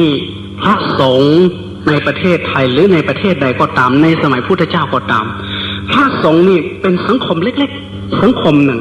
เป็นสังคมในอุดมคติที่พระพุทธเจ้าจัดตั้งขึ้นมาท่านจึงให้พระสงฆ์เนี่ยอยู่ในสังคมใหญ่ๆคล้ายๆภาษาสมัยนี้เรียกว่ามุ้งเล็กในมุ้งใหญ่ทีนี้ประชาชนในประเทศไทยเนี่ย50 กว่าล้านคนแต่ประชาชนพระเนรเนี่ย200,000 กว่าคน200,000 กว่ารูปลอยตัวอยู่ในสังคมใหญ่50 กว่าล้านคนในขณะเดียวกันอาหารที่อยู่อาศัยเครื่องนุ่งห่มยารักษาโรคปัจจัย4อันเป็นที่อาศัยของชีวิตต้องอาศัยสังคมใหญ่ในขณะเดียวกันส่วนอื่นพระนี่ไม่มีสิทธิ์แผ่นดินแม้แต่เท่าตารางหัวแม่มือเดียวนอกจากพระราชายกให้เป็นวิสุงคามสีมายกให้เป็นของสงฆ์ทั่วโลกนอกจากนั้นด้านการเมืองพระสงฆ์องค์เจ้าไม่มีสิทธิ์ที่จะออกเสียงเลือกตั้งไม่มีสิทธิ์ที่จะเป็นคนพรรคใดพรรคหนึ่งเมื่อพระสงฆ์ดำเนินตนอยู่ในท่ามกลางไม่เข้าไปออฟไซด์จนเกินไปไม่เข้าไปเกี่ยวข้องจนเสียรูปแห่งการปกครองทางด้านการบ้านการเมืองพระสงฆ์ก็จะเป็นผู้ชูแสงสว่างให้ความเข้าใจอย่างถูกต้องแก่มวลชนพี่น้องทั้งหลายประเทศรอบด้านของเราตั้งแต่ทิเบตเวียดนามลาวเขมรมาทางศรีลังกาพม่าอินเดียปากีสถานเนปาลบังกลาเทศอะไรต่างๆทั้งหมดล้วนแต่เป็นประเทศที่นับถือพุทธศาสนาแต่ประเทศเหล่านั้นทำไมจึงล้มลุกคลุกคลานบางครั้งก็ล้มละลายไปเลยทั้งศาสนาทั้งประเทศก็หมดเอกราชศาสนาก็ล้มละลายเพราะอะไรเราดูว่าจะมีข้อมูลจริงอันหนึ่งคือบางทีประเทศที่เราพูดถึงนี่เป็นประเทศพุทธศาสนาเหมือนกันพระสงฆ์องค์เจ้าเข้าไปเกี่ยวข้องทางการเมืองสุดเหวี่ยงอย่างประเทศทิเบตนี่พระเจ้าแผ่นดินคือพระชื่อดาไลลามะเป็นพระเจ้าแผ่นดินด้วยเป็นพระสังฆราชด้วยที่อารามโปตระเป็นพระบรมมหาราชวังด้วยแต่ปรากฏว่าทิเบตก็ไม่สามารถรักษาแม้แต่ประเทศและศาสนาไว้ได้ในลาวในเขมรในเวียดนามในพม่าก็ยังเดินขบวนกันเจ๋งอยู่เมื่อ 4-5 วันมานี้ในศรีลังกาจึงต้องล้มลุกคลุกคลานแต่ในประเทศไทยของเราไม่มีที่พระสงฆ์องค์เจ้าจะเข้าไปเกี่ยวข้องทางการเมืองสุดเหวี่ยงถ้าจะมีบ้างก็เป็นอาการช็อกทางวัฒนธรรมเท่านั้นแต่พระสงฆ์องค์เจ้าจะไปเกี่ยวข้องในทางหลักธรรมอันเป็นประโยชน์แก่การเมืองในสมัยราชาธิปไตยขอย้อนหลังนิดตั้งแต่ตั้งกรุงธนบุรีมาก็ดีตั้งแต่สุโขทัยก็ดีอยุธยาก็ดีมาถึงรัตนโกสินทร์ก็ดีพระราชาจะใกล้ชิดกับพระศาสนาพระราชาจะรู้จักระบบระเบียบประเพณีทางศาสนามากยิ่งกว่านักการเมืองทุกวันนี้การเกี่ยวข้องทางสถาบันมหากษัตริย์พระราชากับศาสนาใกล้ชิดหลักศิลาจารึกหลักที่ 1แห่งกรุงสุโขทัยด้านที่ 2มีข้อความจารึกให้เราเห็นได้ชัดว่าเมืองสุโขทัยธานีนี้มีพ่อขุนรามคำแหงมหาราชเป็นพ่อเมืองพ่อขุนรามคำแหงมหาราชพร้อมทั้งชาวแม่ชาวเจ้าทวยปวดทวยนางลูกเจ้าลูกขนทั้งสิ้นทั้งหลายทั้งหญิงทั้งชายฝูงทวยมีศรัทธาในพระพุทธศาสนามักทรงศีลมักให้ทานมักโอยทานจนตลอดเวลาจำพรรษาการเมื่อสิ้นพรรษาจนหมดหน้ากฐิน1 เดือนจึงแล้วเสร็จทางเบื้องทิศตะวันตกของกรุงสุโขทัยธานีนี้มีอารัญญิกป่าเป็นที่สถิตของปู่ครูเจ้าผู้แตกฉานปีดกไตรลวก ทั้งหมดลุกจากนครศรีธรรมราชมาเราจะเห็นได้ว่ามหากษัตริย์ผูกพันกับธรรมะกับพระศาสนากับพระสงฆ์องค์เจ้ามากพอมาถึงยุคอยุธยาก็เหมือนกันแม้แต่ยุคกรุงธนบุรีสั้นๆแค่15 ปีถ้าท่านไปที่วัดอรุณท่านจะพบศาลพระเจ้าตากและจะจารึกไว้ที่ศาลพระเจ้าตากว่าอันตัวพ่อชื่อว่าพญาตากทนทุกข์ยากเพื่อชาติศาสนาหวังถวายแผ่นดินนี้เป็นพุทธบูชาแด่ศาสนาพระสมณะพุทธโคดมให้ยืนยงคงท่วน 5,000 ปีเหล่าสมณะพราหมณ์ชีปฏิบัติแต่พอสมเจริญสมถะวิปัสสนาพ่อชื่นชมเพื่อถวายบังคมรอยบาทพระศาสดาคิดถึงพ่ออยู่คู่กับเจ้าชาติของเราคงอยู่คู่พระศาสนาอีกทั้งองค์กษัตริย์ขัตติยาพระศาสดาฝากไว้ให้คู่กันพอมาถึงยุครัตนโกสินทร์ปั๊บศาสนาก็ยิ่งเด่นชัดขึ้นมาอีกกับพระมหากษัตริย์ท่านสร้างวัดกับสร้างวังไปพร้อมกันเมื่อสร้างกรุงเทพได้พระแก้วมรกตมาจากเวียงจันทร์สร้างวัดสร้างวังพร้อมกันแล้วประกาศต่อฟ้าดินพุทธยอดฟ้าจุฬาโลกได้ประกาศต่อฟ้าดินในการขึ้นครองราชย์ว่าข้าพเจ้าจะอุปถัมภกยอยกพระพุทธศาสนาจะปกป้องขอบเขตขันธสีมาจะรักษาประชาชนและมนตรีสุดท้ายเมื่อพระราชาปกครองมาโดยธรรมใกล้ชิดกับศาสนากับพระสงฆ์องค์เจ้ามาชั่วศตวรรษหนึ่งหลังจากนั้นก็มาเริ่มการเปลี่ยนแปลงการเปลี่ยนประเทศให้ทันฝรั่งเพื่อจะไม่ตกเป็นเมืองขึ้นต่อมาเปลี่ยนระบบการปกครองจากระบบสมบูรณาญาสิทธิราชย์มาเป็นเดโมแครตมาเป็นประชาธิปไตยมาถึงช่วงศตวรรษหลังๆนี้การไกลห่างกันระหว่างรัฐและศาสนาการเมืองกับพระสงฆ์องค์เจ้าเริ่มถอยห่างไปคนละทิศคนละทางดังกล่าวแล้วบัดนี้ก็กลับมาบรรจบคบกันอีกครั้งหนึ่งแต่เราจะไม่เข้าไปเกี่ยวข้องเป็นพรรคฝ่ายใดฝ่ายหนึ่งนายสปุริโสสยามอันนี้ขอให้ท่านทั้งหลายได้เข้าใจว่ามุ้งเล็กๆในมุ้งใหญ่เนี่ยจะทำประโยชน์ให้แก่มุ้งใหญ่ทุกอย่างพระสงฆ์องค์เจ้าที่แท้จริงที่มีอุดมการณ์อันเป็นหัวใจแห่งพุทธธรรมนั้นคือสันติสุขแก่ประชาชนพระสงฆ์องค์เจ้าจะไม่หันหลังให้แก่ความทุกข์ยากของประชาชนอันนี้น่าคิดเอามาฝากท่านทั้งหลายว่าการที่อาตมายืนพูดอยู่ในวันนี้มีโอกาสในวันนี้นั้นไม่ใช่เป็นการออบไซด์จนเกินไปหากแต่เป็นหน้าที่ของพระสงฆ์องค์เจ้าที่จะเข้าไปเกี่ยวข้องโดยธรรมทีนี้ต่อมาก็มาถึงประเด็นที่ว่าการซื้อเสียงขายสิทธิ์นี่คือยาพิษของประชาธิปไตยที่นี่เราจะเห็นได้ว่าไปที่ไหนก็ตามอาตมาไปบรรยายที่เมือง101ก็ดีที่อุบลก็ดีที่อุดรก็ดีซึ่งเดี๋ยวนี้ก็มีคิวอุบลวันที่12อุดรที่15ไปต่างๆจะเห็นก็เขียนป้ายไว้มากบางทีถามกำนันผู้ใหญ่บ้านบางคนไม่รู้จำไม่ได้เขาเขียนว่ายังไงป้ายขายเสียงขายสิทธิ์เหมือนขายชีวิตขายชาติอาตมาว่ามันยังน้อยยังไม่ครบขบวนการจะต้องขายเสียงขายสิทธิ์ขายชีวิตขายชาติขายศาสนาขายพระมหากษัตริย์ภัยพิบัติจักมาถึงเดี๋ยวนี้เรากำลังเกิดเป็นความชินชากันเสร็จแล้วชินกับการซื้อเสียงกับการขายเสียงมันเสียทั้งผู้ซื้อมันเสียทั้งผู้ขายอันนี้เป็นอันตรายมากเป็นยาพิษของประชาธิปไตยด้วยเหตุนี้เองการปกครองโดยระบอบประชาธิปไตยจึงไม่เคยครบ4 ปีที่ตั้งมาตั้งแต่2475ไม่เคยครบ4 ปีเพราะปัญหาอันนี้มันเป็นยาพิษเรื้อรังอยู่บางท่านเรียกว่าเป็นวงจรอุบาทอาตมาอยากจะใช้คำว่าอันนี้มันเป็นยาพิษที่เรื้อรังอยู่ทำยังไงเราจะขจัดให้สิ้นไปโดยทางนโยบายของกระทรวงมหาดไทยและท่านผู้ว่าราชการจังหวัดสกลนครของเราท่านก็ต้องการให้เรามาเข้าใจอันนี้เพื่อจะขจัดยาพิษของประชาธิปไตยนี้ออกไปมันไม่เพียงแต่ขายชีวิตขายชาติจะต้องหมายถึงขายศาสนาด้วยศาสนาพุทธนี่มีคนมาซื้อเอาก็ได้ตั้งเยอะทีนี้ถ้าหากจะมาซื้อเอาในแง่ของการเมือง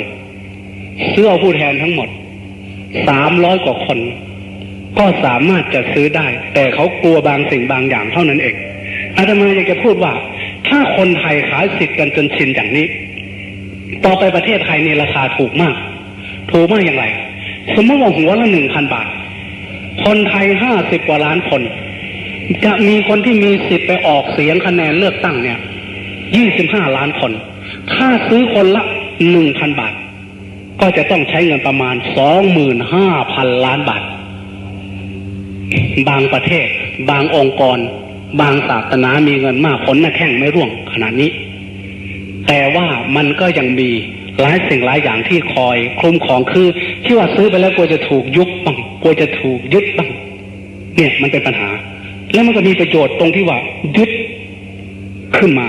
ถ้าหากมันผิดปกติอะไรขึ้นมาเพราะฉะนั้นทหารก็ยังจะต้องมีความหมายกับประชาธิปไตยอยู่ดังทุกวันนี้ถ้าหากเรายังไม่มีธรรมะไม่มีคุณภาพทีนี้เรามักจะได้ยินคำกล่าวเสมอว่าผู้แทนเราไม่ดีบางคนพูดให้อาตมาได้ยินผู้แทนจังหวัดสกลนครเราเข้าไปแล้วบ่ได้ยินเสียงอีหยังว่าท่านเมื่อไหร่จะได้เป็นรัฐมนตรีเหมือนจังหวัดอื่นเขาสักทีทำไมเราจะได้สักทีได้ยังไงปีหน้ามีคนใหม่อีกปีใหม่เลือกข้างมามีคนใหม่อีกไม่มีคนที่แก่รอบในทางการเมืองไม่มีคนพันการเมืองที่ถาวรขึ้นมา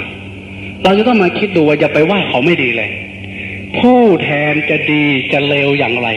ก็แล้วแต่คุณภาพของประชาชนในท้องถิ่นในนี้เราต้องการผู้แทนที่มีคุณภาพ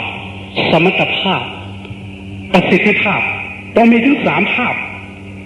คุณภาพคือความบริสุทธิ์ใจที่จะเข้าไปรับใช้มวลชนทำประโยชน์ให้แก่สังคมแก่บ้านเมือง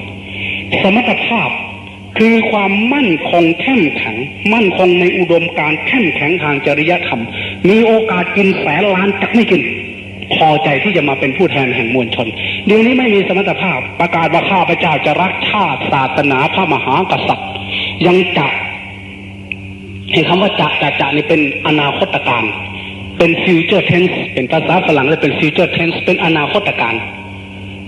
อาจจะไม่ทำก็ได้เพราะอย่างจะถ้าในทางพุทธศาสนาในในปีดกสังฆกรรมของพระจะใช้คำว่าจะไม่ได้ล้มเหลวเป็นโมฆะต้องเดี๋ยวนี้วินาทีนี้เป็นต้นไปจนตายแต่พวกเราเขาก็พูดเผื่อไว้ข้าพเจ้าจะรักชาติศาสนาพระมหากษัตริย์จะยืนเคียงข้างกับประชาชนแต่วันนี้จะซะก่อนแต่พอเขาเข้าไปแล้วสภาพแวดล้อมสอนเขามีเงินใต้โต๊ะมีการเขียนใส่กระดาษขยี้คว้างลงไปเปอร์เซ็นต์เท่านั้นเท่านี้ในที่สุดมันก็กระลึกกึบกระลึกกึบเพราะมันยังจับวันนี้จับเป็นข้างหน้าก็ได้ตอนนี้กินซะก่อนนี่ไม่มีสมรรถภาพไม่เข้มแข็งทางจริยธรรมถ้าเข้มแข็งทางจริยธรรมมีโอกาสโกงแสนล้านไม่โกงเพราะมีธรรมะซึ่งเราจะได้อธิบายกันทีหลังเด็กชายวิโรจน์เกี้ยงอักษรทำไมหัวเท่ากับปั้นไม่เอาเงินเป็น10 ล้านเพราะเขามีสมรรถภาพทางจิตเขาไม่เอาไม่ใช่สิทธิอันชอบธรรมที่เขาจะเอาแต่ในนี้ทุกคนที่เข้าไปมีอุดมการณ์ดีมากแต่เสร็จแล้วไปถึงก็ต้องล้มเหลวที่คนโบราณพูดไว้คำหนึ่งว่าขั้นปล่อยตามขบวนอ้อยล่ำหวานบ่มีเฟือนขมแล้วย่ามใดเครือเขาห่อมากกอดเกี่ยวล่ำอ้อยผัดเตาขมเป็นหนังคือเขาห่อจังเบาหวานน้ำอ้อยเนี่ยเป็นยังจังให้อ้อยไปขมกับมันเพราะคือเขาห่อมันเข้มแข็งบอระเพ็ดมันเข้มแข็งเหมือนบุคคลที่เข้มแข็งทางจริยธรรมมั่นคงในอุดมการณ์หัวเด็ดตีนขาดไม่กินไม่ขายเสียงเดี๋ยวนี้พรรคไหนจะให้เงินดีไปเร็วเดี๋ยวคนเดียวเข้า2 พรรค3 พรรคเหยียบเรือ2 แคมนี่แสดงว่าไม่มีสมรรถภาพเราต้องการผู้แทนที่มีคุณภาพมีสมรรถภาพและประสิทธิภาพคือสติปัญญารู้เท่าทันอันไหนควรอันไหนไม่ควรอันไหนควรจะทำอย่างไรควรจะพูดอย่างไรควรจะคิดอย่างไรนี่เราขาด3 ภาพอันนี้เราต้องการจะได้ผู้แทนที่มีคุณภาพสมรรถภาพประสิทธิภาพเราจะต้องเป็นคนมีคุณภาพสมรรถภาพประสิทธิภาพแต่เดี๋ยวนี้เราไม่มีคุณภาพไม่มีสมรรถภาพไม่มีประสิทธิภาพไม่มีความมั่นคงพอจะเลือกตั้งผู้แทนที่ตั้งท่าจะกินอย่าไปว่าผู้แทนเขาบ่ดีเลยแค่เฮานี่แล้วเริ่มบ่ดีคนโบราณพูดไว้คำหนึ่งในเรื่องปู่สอนหลานพูดเอาไว้อีกคำหนึ่งว่าตีแต่กล้วยบักเล่หายพักตูสวนบ่อัดหีตีแต่แม่งมีหายตีนสินบ่ลำเพิ่งประสันจะไปว่าผู้แทนเขาไม่ดีได้อย่างไรในเมื่อเราไม่ดีขึ้นมาคนโบราณจึงบอกว่ายาเด็ดตีโทษถ่วงปวงหมูหมามึงบ่เห็นแนวกินบ่หอนว่นเวียนออกตีแต่กล้วยตีแต่แม่งวันหายตอมโตอยู่โพ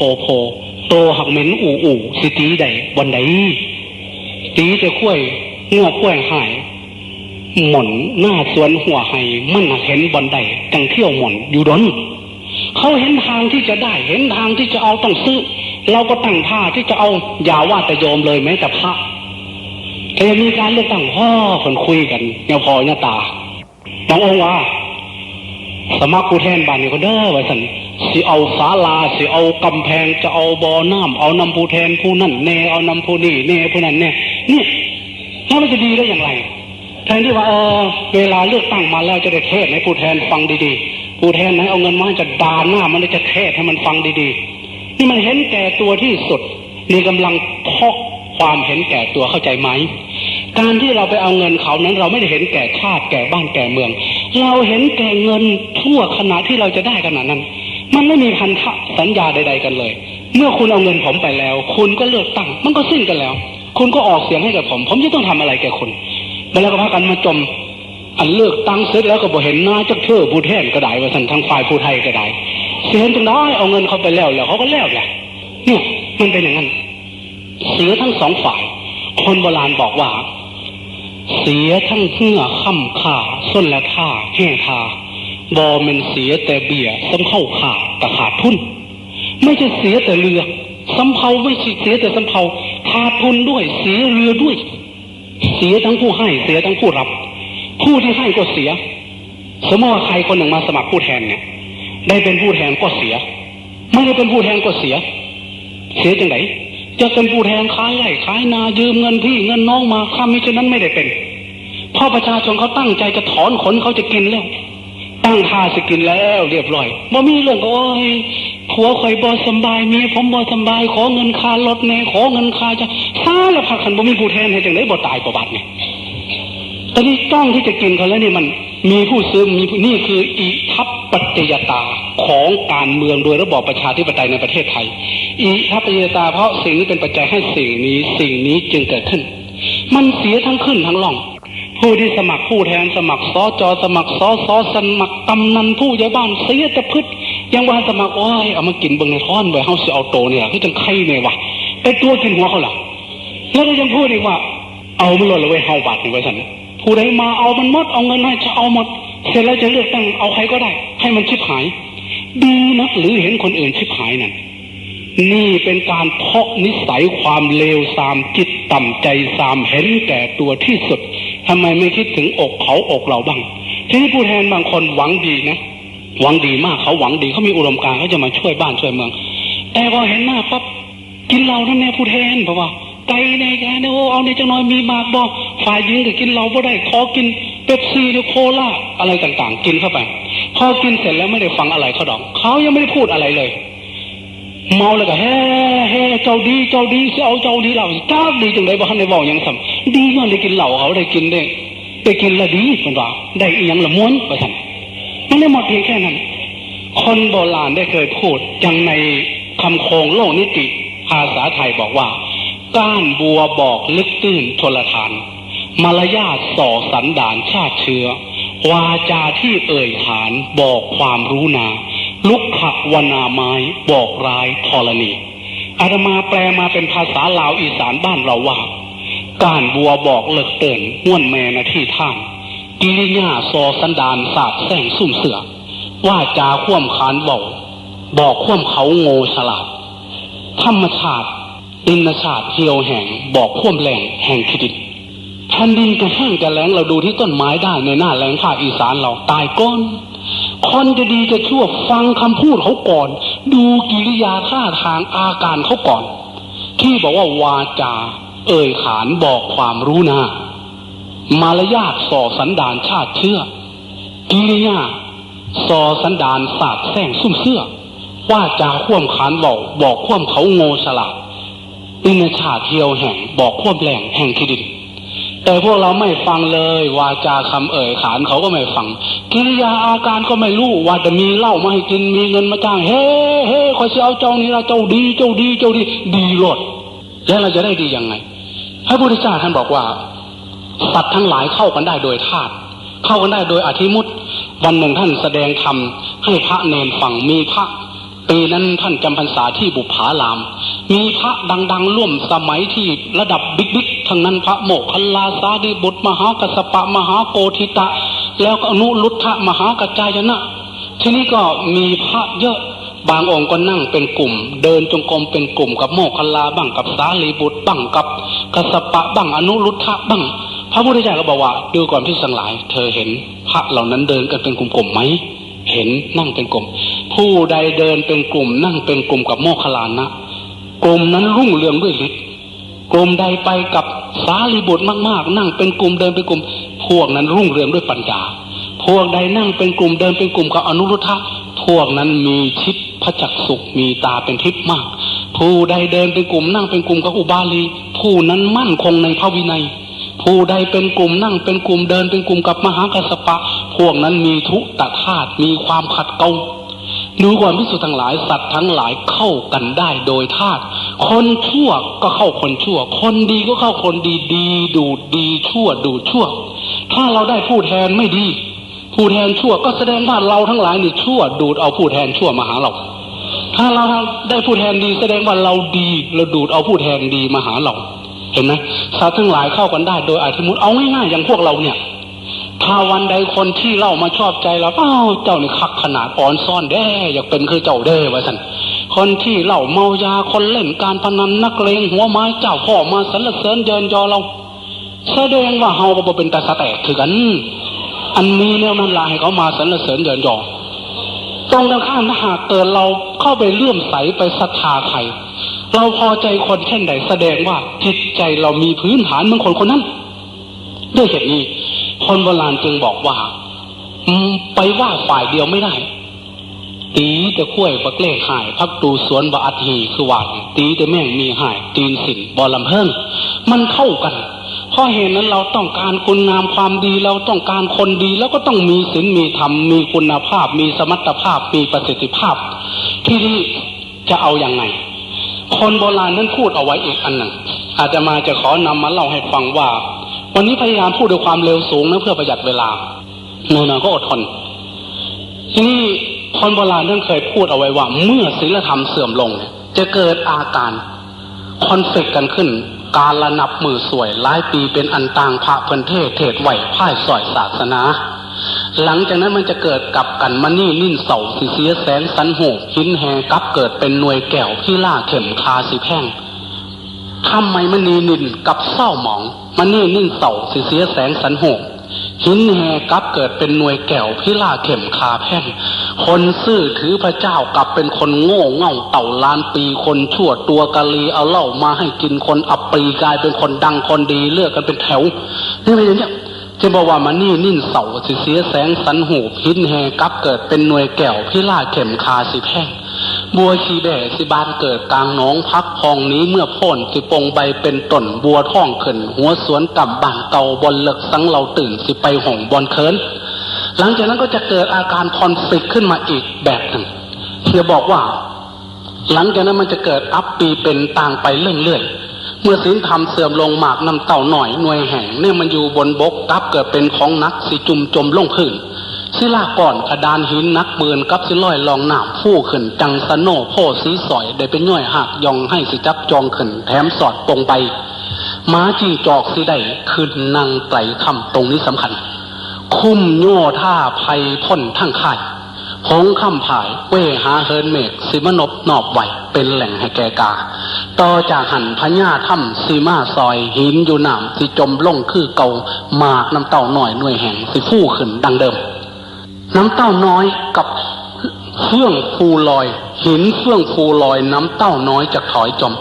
คนที่มีคุณธรรมมีคุณงามความดีซื่อสัตย์สุจริตเขากับจะถูกจมธรณีลงไปมหาชนมองข้ามคุมค่าแม้จะสมัครเลือกตั้งผู้แทนก็ไม่ได้ทีนี้เราก็จะไปเลือกเอาคนที่ไม่ดีให้หินนี่มันฟูขึ้นมาต่อมาอีกที่บอกว่าม้าจิงจอกสิได้ขึ้นนางไตรค่ำคุมโยธาภัยพ้นทั้งค่ายเมื่อเราไม่มีศีลมีธรรมเราก็จะเลือกเอาบุคคลชนิดที่เรียกว่าหมาจิ้งจอกใครเคยเรียนหนังสือสมัย 2499 รุ่นของอาตมาเป็นต้นมาได้เรียนนิทานอีสปนกกระสาหมาจิ้งจอกหมาจิ้งจอกแล้วไปกินก้างมาติดคอแล้วให้นกกระสาปากยาวๆเนี่ยสงสารไป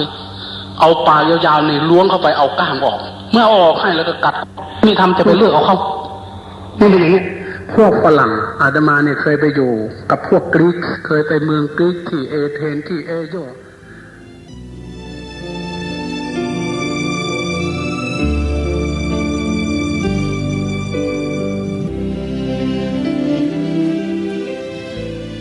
สาธุชนผู้ฟังทุกท่านเวลาของรายการมาสู่ในช่วงสุดท้ายแล้วเราก็ได้ฟังธรรมบรรยายมาถึงครึ่งทางของเทปที่2ซึ่งท่านพระอาจารย์สมภพพูดตรงพูดชัดพูดหนักพูดแรงการซื้อสิทธิ์ขายเสียงไม่ใช่ทำลายแต่เฉพาะประชาธิปไตยเท่านั้นแต่ท่านกล่าวชัดว่าทำลายชาติทำลายพระพุทธศาสนาทำลายสถาบันพระมหากษัตริย์ของเราทั้ง3 สถาบันด้วยเพราะฉะนั้นสิ่งที่ทางรายการคดีโลกคดีธรรมปรารภและพูดมาโดยตลอดไม่เคยออกนอกประเด็นเลยมีแต่ความเป็นจริงทั้งนั้นทีนี้ไอ้ที่คนเรายอมรับความจริงพวกนี้ไม่ได้เนี่ยมันต้องย้อนถามกลับตัวพวกเราเองกันว่าทำไมจึงรับไม่ได้ตอบได้หรือไม่ถ้าตอบไม่ได้เดี๋ยวจะตอบแทนให้เองที่รับไม่ได้ก็เพราะเหตุว่ามีส่วนแห่งการกระทำเยี่ยงเดียวกันกับคนเหล่านั้นหรือไม่คนที่ทำลายชาติบ้านเมืองอย่างที่ท่านพระอาจารย์สมภพพูดมาเนี่ยทำยังไงขายเสียงไงรับเงินเข้ามาใช่ไหมเห็นหรือยังว่าการไปรับเงินของเขามาเนี่ยมันหมายถึงอะไรท่านผู้ฟังทำลายชาติตัวเองทำลายศาสนาของชาติตัวเองทำลายสถาบันพระมหากษัตริย์ของตนเองนี่คือสิ่งที่มันเป็นไปอยู่ทุกวันนี้อาตมาภาพพูดอะไรไม่เคยผิดหมายความว่าไม่ใช่ไม่ผิดนะคือพูดถูกต้องตามความเป็นจริงทุกประการแต่การพูดที่อาตมาภาพพูดออกไปนั้นเนี่ยเป็นคำพูดที่ไม่ใช่คำพูดของพระอาจารย์สมภพลักษณะของน้ำเสียงเนื้อหาอะไรต่างๆไม่เหมือนกับที่ท่านพระอาจารย์พูดแต่แนวเดียวกันทุกประการคือเราไม่ต้องการความชั่วความเลวความไม่ดีในสังคมแต่เราก็ทำกันเสียเองทำทั้งผู้ซื้อทำทั้งผู้ขายร่วมมือกันทำให้ประเทศชาติบ้านเมืองนี้ฉิบหายพระอาจารย์สมภพใช้คำนี้เลยการซื้อสิทธิ์ขายเสียงคือการทำลายชาติบ้านเมืองทั้งประเทศทำกันไหมพวกเรายอมรับความจริงกันนะแล้วอย่ามาว่ารายการคดีโลกคดีธรรมว่าพูดอย่างงู้นพูดอย่างนี้นะเมื่อเป็นความจริงแล้วต้องยอมรับเมื่อคนเรายอมรับแล้วก็พร้อมที่จะแก้ไขฮะมันแก้ไขได้เสมอคนเราไม่มีใครไม่เคยทำความผิดแต่เมื่อรู้ว่าความผิดนั้นมันโหดร้ายแสนสาหัสมันทำลายชาติเราล่มจมได้เนี่ยก็กลับเนื้อกลับตัวมาทำในสิ่งที่ถูกต้องเพราะฉะนั้นที่รายการคดีโลกคดีธรรมมาย้ำให้พวกเรากล่าวยอยกพระพุทธศาสนา ก็เพราะเหตุมันเป็นอย่างนี้นี่แหละเราไม่สามารถที่จะไปบังคับใครได้ก็เลยทำดีกว่าพูดการกล่าว2ประโยคที่ให้ทำนี่คือการทำนะฮะอันนี้คือทำหน้าที่ถ้าใครคิดว่าเป็นประโยชน์ต่อบ้านเมืองมาช่วยกันท่านผู้ฟังเวลาของรายการหมดแล้วเดี๋ยวเทปที่เหลือในคลิปที่2นี้ไปฟังกันต่อพรุ่งนี้วันนี้ขอสมมุติยุติรายการไว้แต่เพียงเท่านี้พบกับรายการได้ใหม่ในวันต่อไปขอความสุขความสวัสดีในธรรมแห่งองค์สมเด็จพระบรมศาสดาสัมมาสัมพุทธเจ้าจงปรากฏเกิดมีขึ้นในจิตใจของท่านผู้ฟังทุกท่านทุกคนเทินขอเจริญพรกล้าคิดก็ต้องกล้าทำอย่ากลัวถ้าทำความดีเร่งศึกษาปัญหาให้ทันท่วงทีเมืองไทยจะพัฒนากว่านี้รายการดีๆคดีโลกคดีธรรมขอรำพันบรรยายความคิดเครื่องไม้แห่งสีทั้ง3งามถนัดขาวคือบริสุทธิ์สีสวัสดิ์หมายพระไตรรัตน์และธรรมะคุ้มจิตไทยแดงคือโลหิตเราใสซึ่งยอมสละได้เพื่อรักษาชาติศาสนาน้ำเงินคือสีโสภาอันจอมประชาถ้าโปรดเป็นของส่วนองค์จัดริ้ว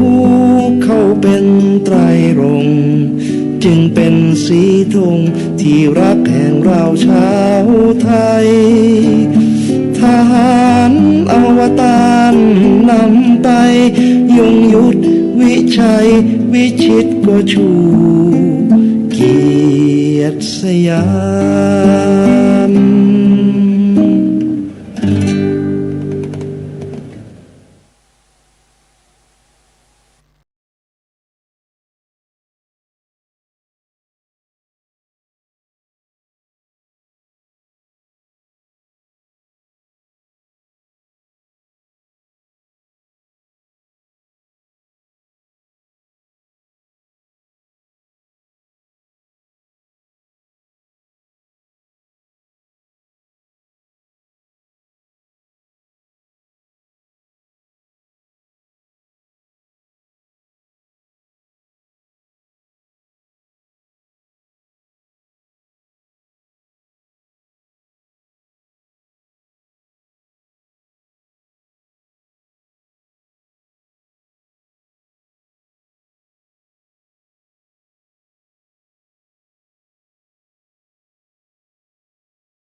เปลวเทียนให้แสงป่าไม้แดงให้ความรู้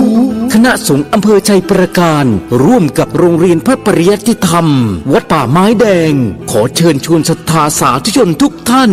นำบุตรหลานเข้าร่วมโครงการบรรพชาอุป